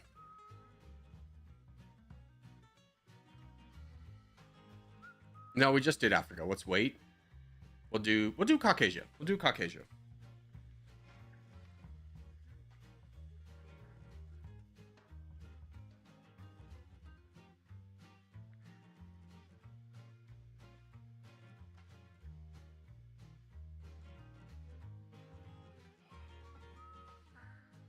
Let's go.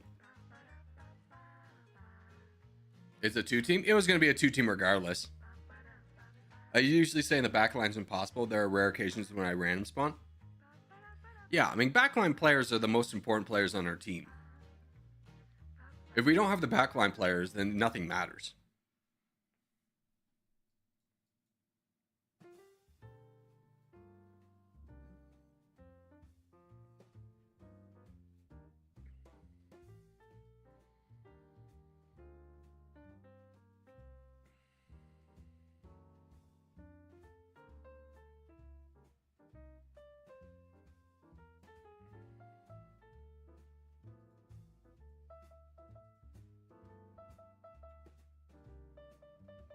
Especially after a long week, I'd rather just sit back and enjoy the show.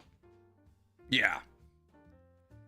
It is crazy how much a work week takes out of you. But at the same time, it's not when you really start to factor in how much time of your day. Like when you take a week, you work 8 hours every day, right? Then you have commute time. If you're an American, that's probably somewhere like an hour each way. So that's 2 more hours out of the day. So you've already committed 10 hours of your day to that. Now, also being an adult means that you have responsibilities at home, whether you're raising children or just need to do chores or both. So realistically, you have like 4 more hours of the day that you have availability for before you just need to get to rest, because if you don't get enough rest, then the next day is going to be really miserable. So with that, probably 3 of those hours are going to be tied up in either like cooking or doing chores or something. And then like you have like an hour to yourself. Just whatever you got to do in that hour is your time.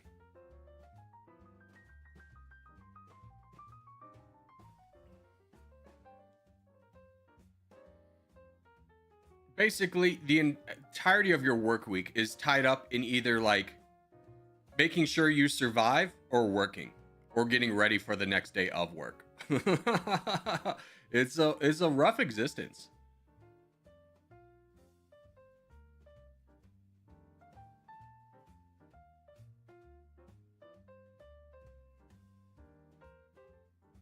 It's hard not to feel like a cog in the wheel sometimes, you know?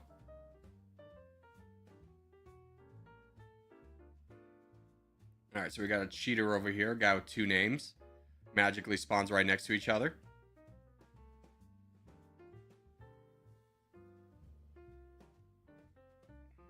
Oh no, this was the same guy, I guess.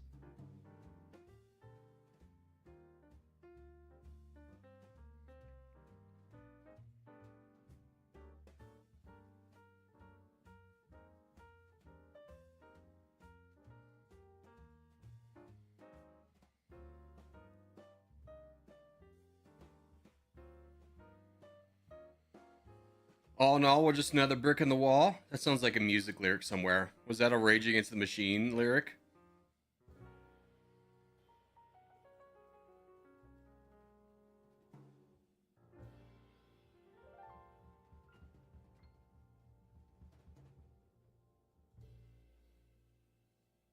I'll be the boomer and say that music was better when we were growing up than it is now. It's too much pop. Everything's like dominated by pop. Pop is like the only music genre.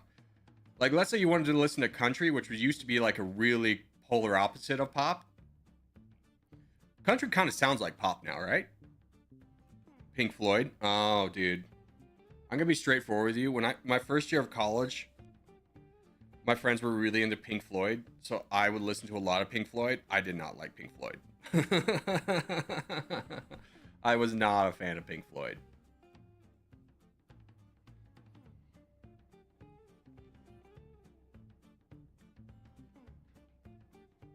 But like, I feel like millennials, growing up, it's like we had really good rappers, we had really good punk rock. There was still pop, obviously. Now there's still like rap, but I honestly think rap's kind of ebbs and flows of if it's actually good or not.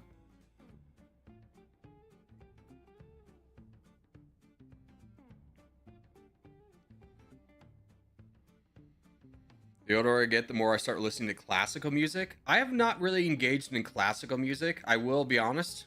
I do listen to more jazz now, but, that's just for the stream. I don't listen to jazz off stream.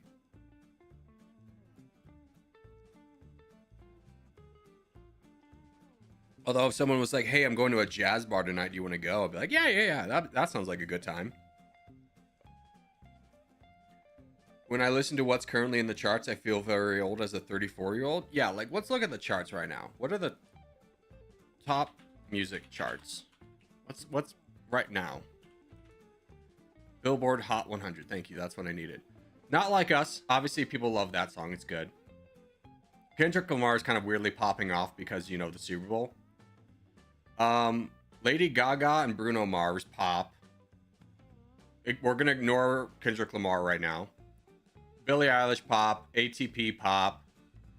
Shabuzi's still up there? Wow, okay. Pink Pony Club pop. I don't know. Beautiful Things. Seems poppy. Pop. Kendrick Lamar again, but, Gracie Abrams. I think she's pop. The Weeknd pop. Morgan Wallen is country, but his music kind of sounds like pop. Espresso's pop. Actually, Morgan Wallen's country. He's hard country. And then Post Malone with Morgan Wallen is a very poppy song.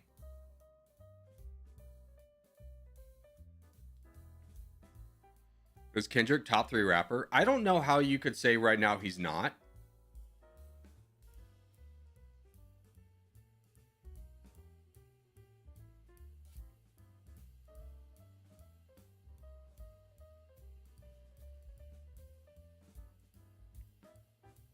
We'll do Europe next.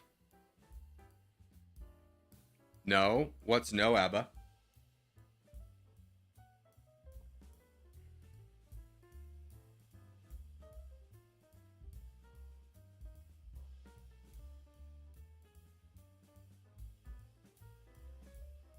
Alright, let's do Europe. He's not top 3 for me. I'm not saying of all time. I'm saying current rappers right now. People who are currently putting out music. Because you could take someone like Eminem and say, is Eminem a better rapper than Kendrick Lamar? Yes, if you're looking at the body of Eminem's work, but if you're looking at the body of what Eminem has put out in the last 5 years, is it better than what Kendrick Lamar is putting out? And I would say no.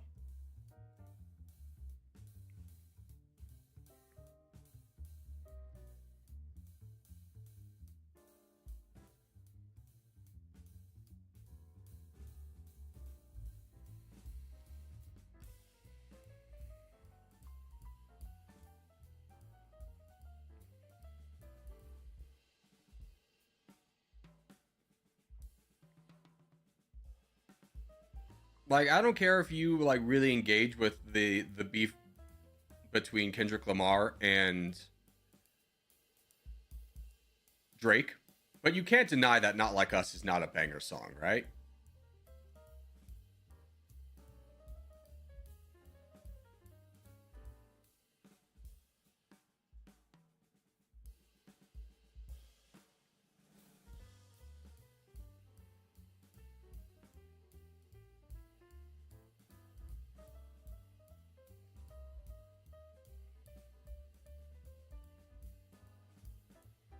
Thought the beef was the Kanye, but I don't pay much attention to that stuff. No, Kanye's gone off the deep end.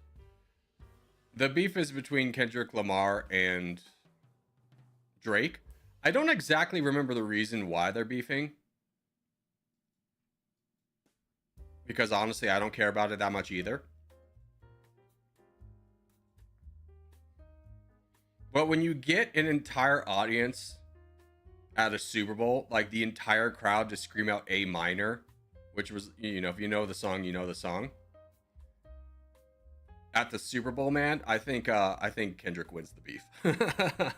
Kanye's gone crazy. I'm gonna be honest with you, Kanye is struggling with mental illness. He's in a weird spot. He needs help and he's not gonna get it.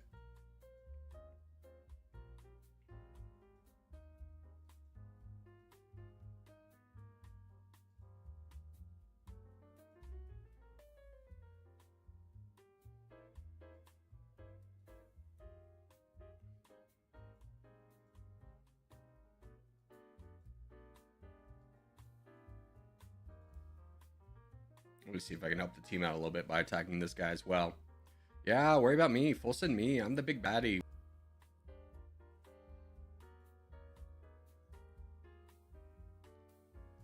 Hello, I think we're back. I think my internet just died there for a second. It should be coming back online though. It's gonna be a little bit laggy for a moment.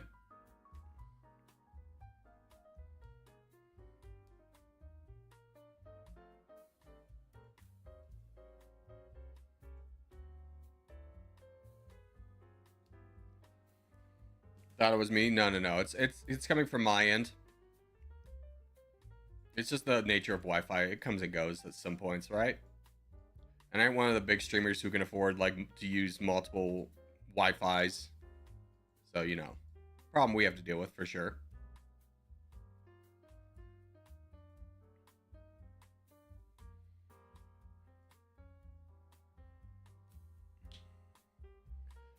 I just woke up. Why aren't Elite, OG, and FR on the leaderboard? OG's on the leaderboard, right? Yeah, right there. FR. Void hasn't been on the leaderboard for a while though, and Elite hasn't been. Elite disbanded a long time ago. All right, contest is up. We go Asia.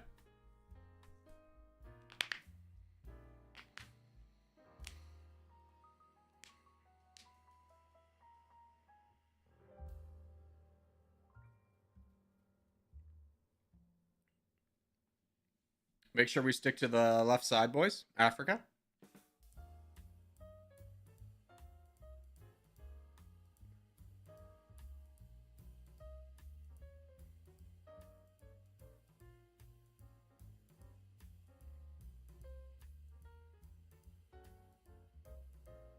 Don't you leave that spot. I gave you a god tier spot. It's very important for the team.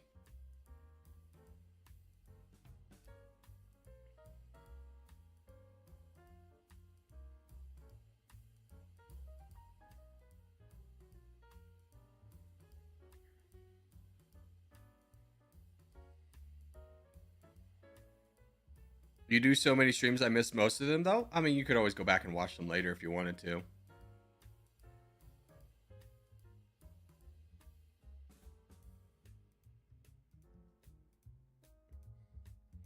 I stopped monetizing streams, so they should not have ads on them anymore. At least I don't put ads on them. I don't know if they do have ads. I don't think they shouldn't though, right? I've actually never looked or challenged this information. Or verified, probably be the better word. All right, internet seems to be back up and stable. Let's go. We did it, boys.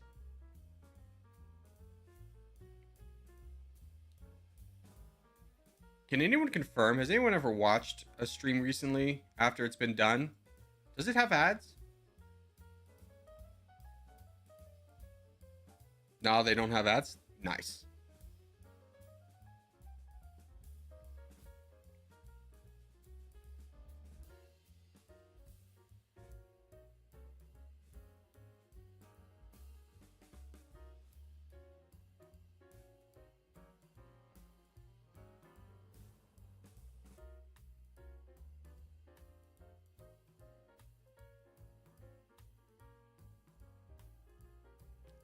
I'm gonna give Jibin a little bit of troops because I trust him to be able to wrap up his neighbors.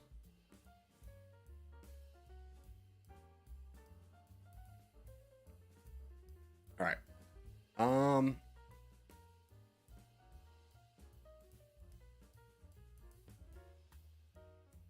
Bills, I'll trust you. I'll trust you to do everything.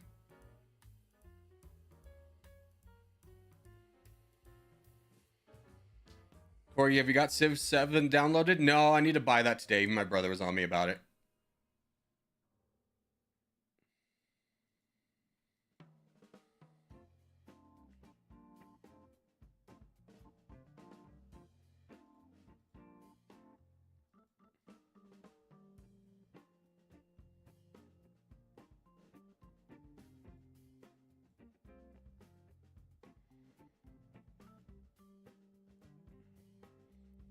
Since when were we able to control the boats? Probably 6 months ago at this point.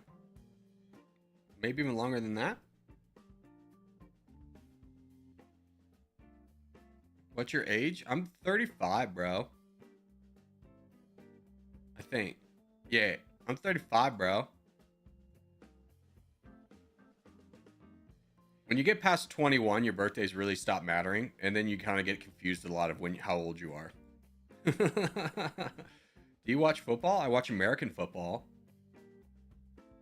Actually, no, I don't even watch that.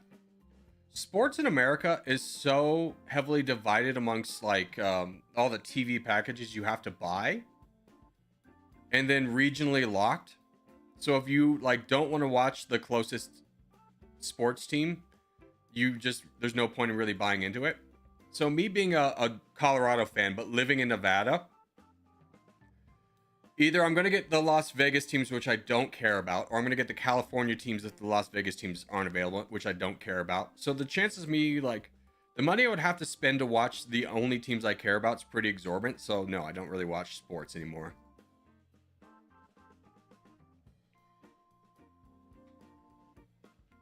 How's life after 30? Universal truth is when you hit 30, your back's going to start to hurt a little bit more now. 30's fine. It's an interesting life because I feel a lot more secure in myself and who I am. But you also kind of lose some youthful vigor. Like your testosterone just goes lower. So it's a lot harder to just like want to be active. Your energy just kind of depletes naturally. 30's also the point in your life where if you had any kind of injury as a child, you're going to feel it when you hit 30. It's going to start to really come to get you. Like I've broken the same bone in my knee 3 times and also tore my meniscus. And my right knee is just garbage. There's very few physical activities I can do without feeling my knee.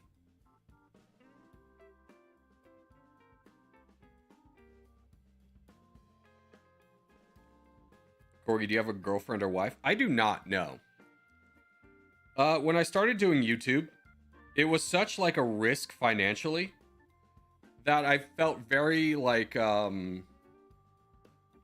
not happy about the potential of trying to bring somebody into that life and being like, because if it went wrong, I don't want to bring someone down with me. So I just kind of stopped dating.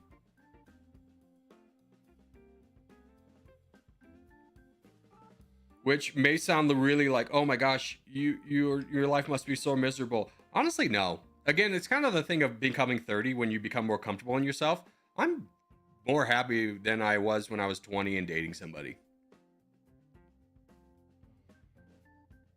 I'm very happy and secure. Like when you become 30, and you can evaluate relationships outside of the primal need to reproduce. It's just like, yeah, man, I get to decide what I want to do at all times. It's pretty sick.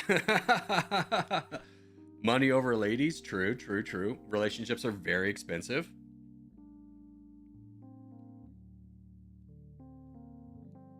All right, let's do the world.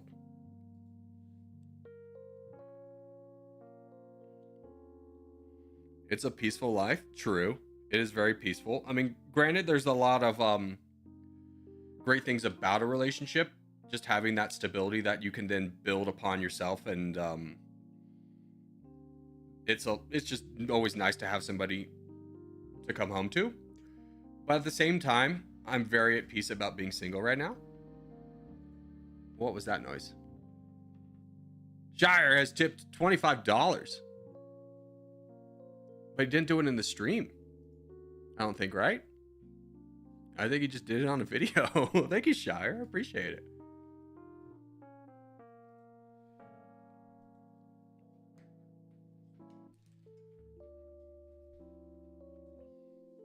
Someone just PayPal me $25. Well, thank you. I didn't know that was an option. What if you get an arranged marriage? I can see the benefits and negatives of an arranged marriage.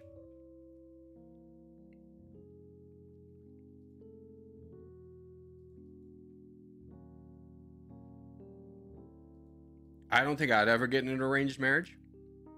Mostly because, like, right now I have, like, zero desire to get married. Because when I'm thinking about the pros of marriage, it's mostly financial. Like, I'm not really a sappy love guy. Like, I used to be in my 20s, but I'm really just not anymore. And the prospect of marriage is just like, I don't know. Maybe one day, but not right now.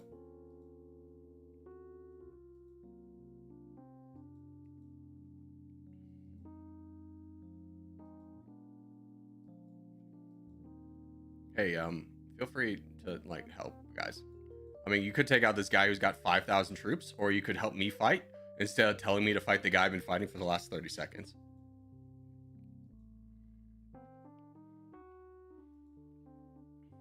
Don't invite me to the wedding. I don't even know if I'd want to do a wedding if I got married. I mean, just the financial cost of getting married these days is you're dropping at least 30K.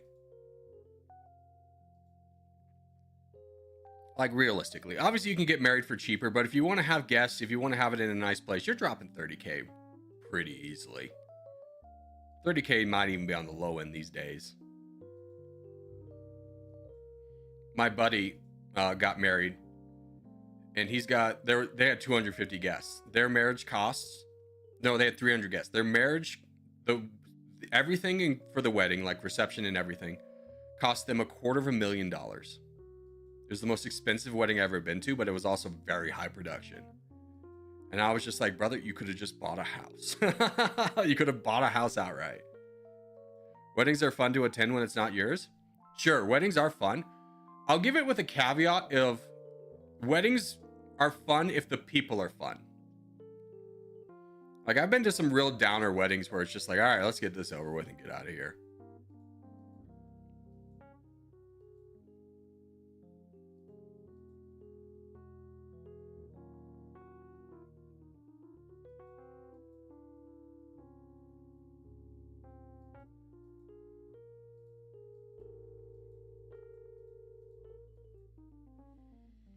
I don't agree with loans. You would lose way more money over time. I mean, sure. But, like, loans are just kind of a necessary evil, bud. Like, our societies are built around them. So, it's, like, yeah, nobody likes to get loans. But, like, you can't really get... What are you going to do? Save up for 40 years to buy a house? While paying rent? Wasting money paying rent? Or are you just going to get a loan and put all the money... in just like half your expenses because you're not trying to save for a house and buy a house. You're just paying a mortgage payment.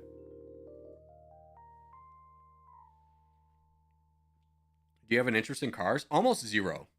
Like, I can appreciate a beautiful car, but do I like have an interest in how cars work and like oh,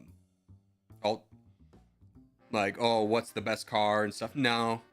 A car's always been how to get to A to B for me.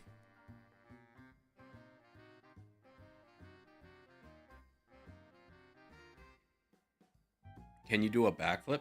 Do you think a man in his 30s who played football and rugby exclusively could just whip out a backflip? No, man. I can't do a backflip. I'm 28, already paid 3 years on my mortgage. Yeah. I bought my house in like 2021, so I've paid 4 years on my mortgage. It's just like, it's a loan. I'll be here for another 26 years. What rugby position did you play? Okay, so my rugby team sucked. Like, we were all like we were a horrible team. None of the football players were allowed to play rugby in my school, so like I was the biggest guy. So typically I would be second row. It wasn't like a natural fit for me. I would much prefer like to be a flanker, but typically I was stuck second row. All right, let's do South America.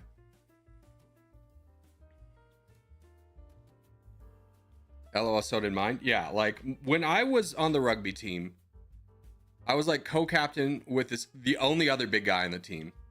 And we reached the playoffs for the first time in 6 years. That's how bad we were. Of course, we got stomped out of the playoffs, but it was such an accomplishment to even get there. There's this one school in Denver called Denver East. Oh my God. They were pros, dude. There was one guy who was like 300 pounds, but he could move faster than any fat man I've ever seen in my entire life. There was no bringing him down. You just aim for the legs and hope he stumbles over you. I want to do North America. Let's do North America.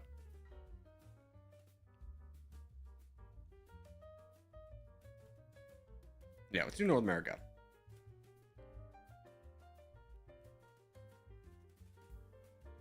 How tall was he? I don't know. He was probably like a clean 6 foot, but probably like 280. He was one of the most he was just incredibly athletic though. I don't know if you ever met someone who's like overweight but still naturally athletic. It's a weird combo. He was that though. Like homeboy was big, but he could move. If you don't take the right angle on him, he's just going to run past you. And it was just mind-blowing that someone this big could just outrun me.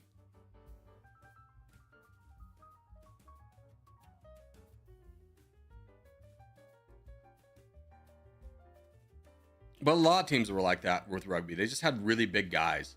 Like Arvada West had these 2 twin Samoans. Jesus Christ. They could not move fast, but if they got the ball, it's again, just aim for the legs. We had an entire strategy of trying to keep it away from the Samoans because, like, if they got the ball, there was only me and the other guy's name was Aaron. And if we weren't in position to take him down, no, he was just mowing through the rest of the team. Like, there wasn't a single other guy above a $150 on our team, like, that weighed a $150 on our team. And it's just a sheer numbers game at that point, right? Like, there's just no hope.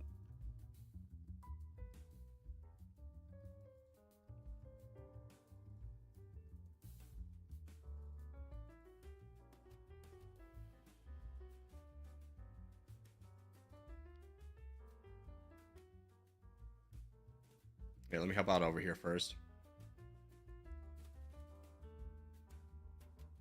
Sudro, I haven't seen you today. I saw you in the lobby and I was like, oh, are you playing?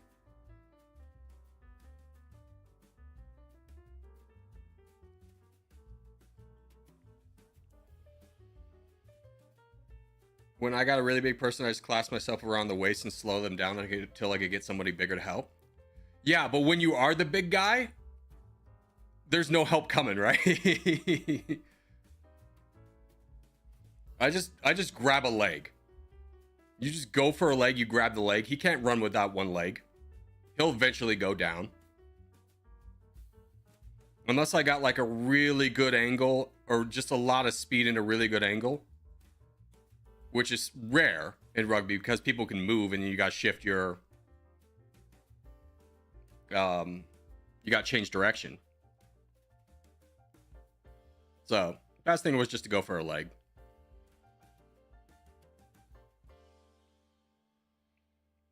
We had this one guy though. Oh my gosh, he was amazing. He was like 5'6". He had the best center of gravity I've ever seen of a human being ever.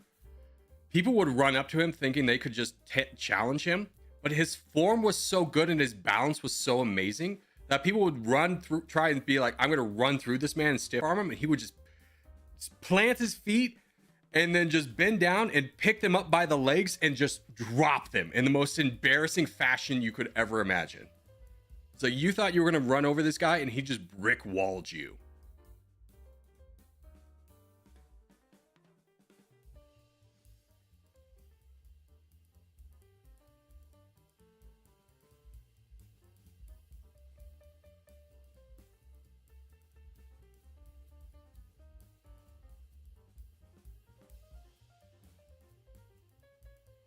My friend recently started playing Territorial. Can you say hi to him? No. Your friend can come here and I'll say hi to him.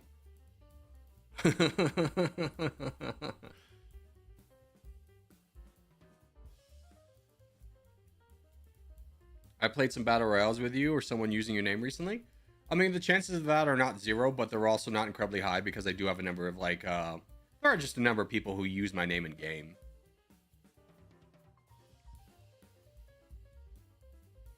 Let me rephrase that. If you come across anyone that has Corgi Circus, that wasn't me.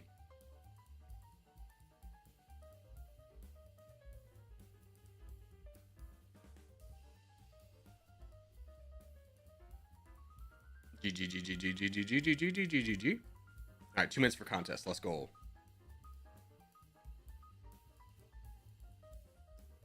It was just Corgi Circus? Yeah, that wasn't me.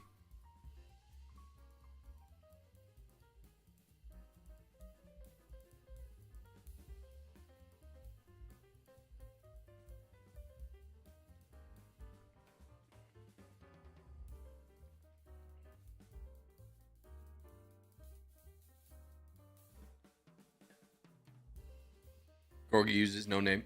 Yeah, I stopped using a name, and what I found out is people treat me a lot more like a regular player. Because beforehand, I would have to deal with a lot of people who would just see the name and either try and help me in a way that it was really unnatural, or like unnaturally, like aggressively attack me. And basically, it took like me. I feel like I get a little bit more interesting games when I'm a little bit more anonymous. All right, contest is North America. We go Alaska and Northern Canada.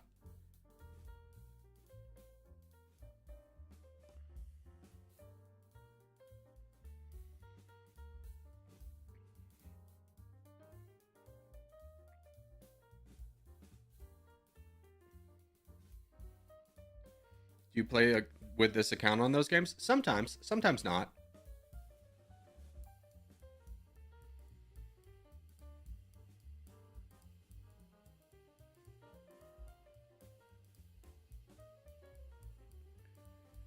Any good 3D prints recently? No, I'm about to make a bunch of 3D prints for our D&D campaign. I'm going to send Kevin all the files I had. Because one of the things about 3D printers is there's a lot of like patron things you can do of people who design and create entire like catalogs. And they'll like, you can basically sign up for a subscription and have access to that 1 month's thing. As long as you have a subscription, you basically get the files and you have them forever. Like if I paid for March, I get March's files. I have March's files forever. But the moment I stop paying for it, like if I stop paying for it in April, then I don't get April's files. And I paid for that for like a year when I had like a big boy job. So I have like a year's worth of catalog to pick from. Do you play D&D? We just started last night. I just finished my character.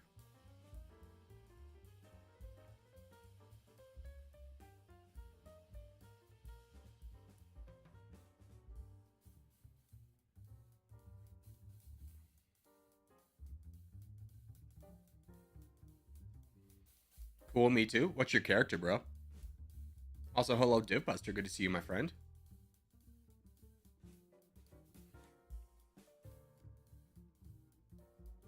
Galactic Armory does Star Wars helmets and armor. Yeah, I was always more interested in like medieval stuff, which kind of works out because I have a bunch of medieval things.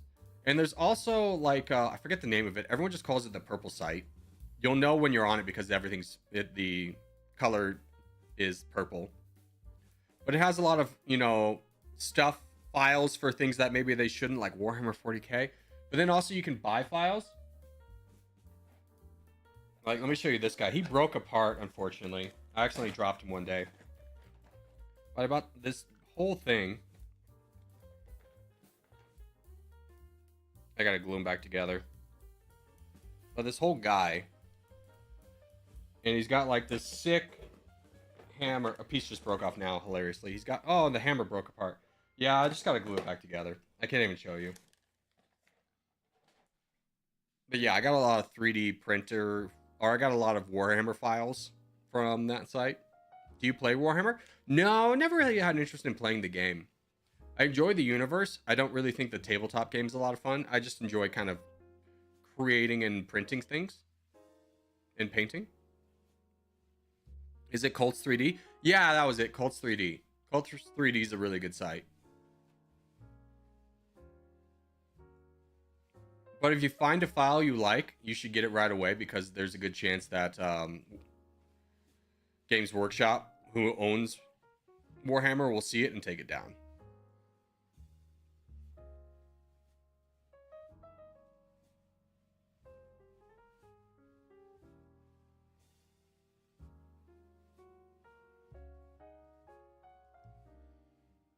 Maybe I can show you some of the files if I remember where I put them.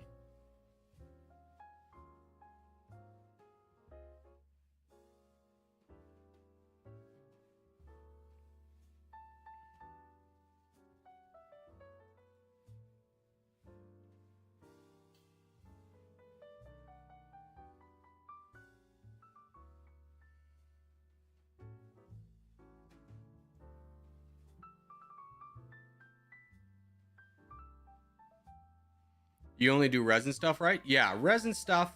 My printer only does resin. FDM's a little bit different. I think you get better quality with resin. When FDM's kind of more for like when you're building something big. Like if you want to build a helmet that you can wear, that'll probably be better than resin. The resin toxicity does kind of suck though. There's no way you can just not get it on you and then it's just like really itchy until you cure it.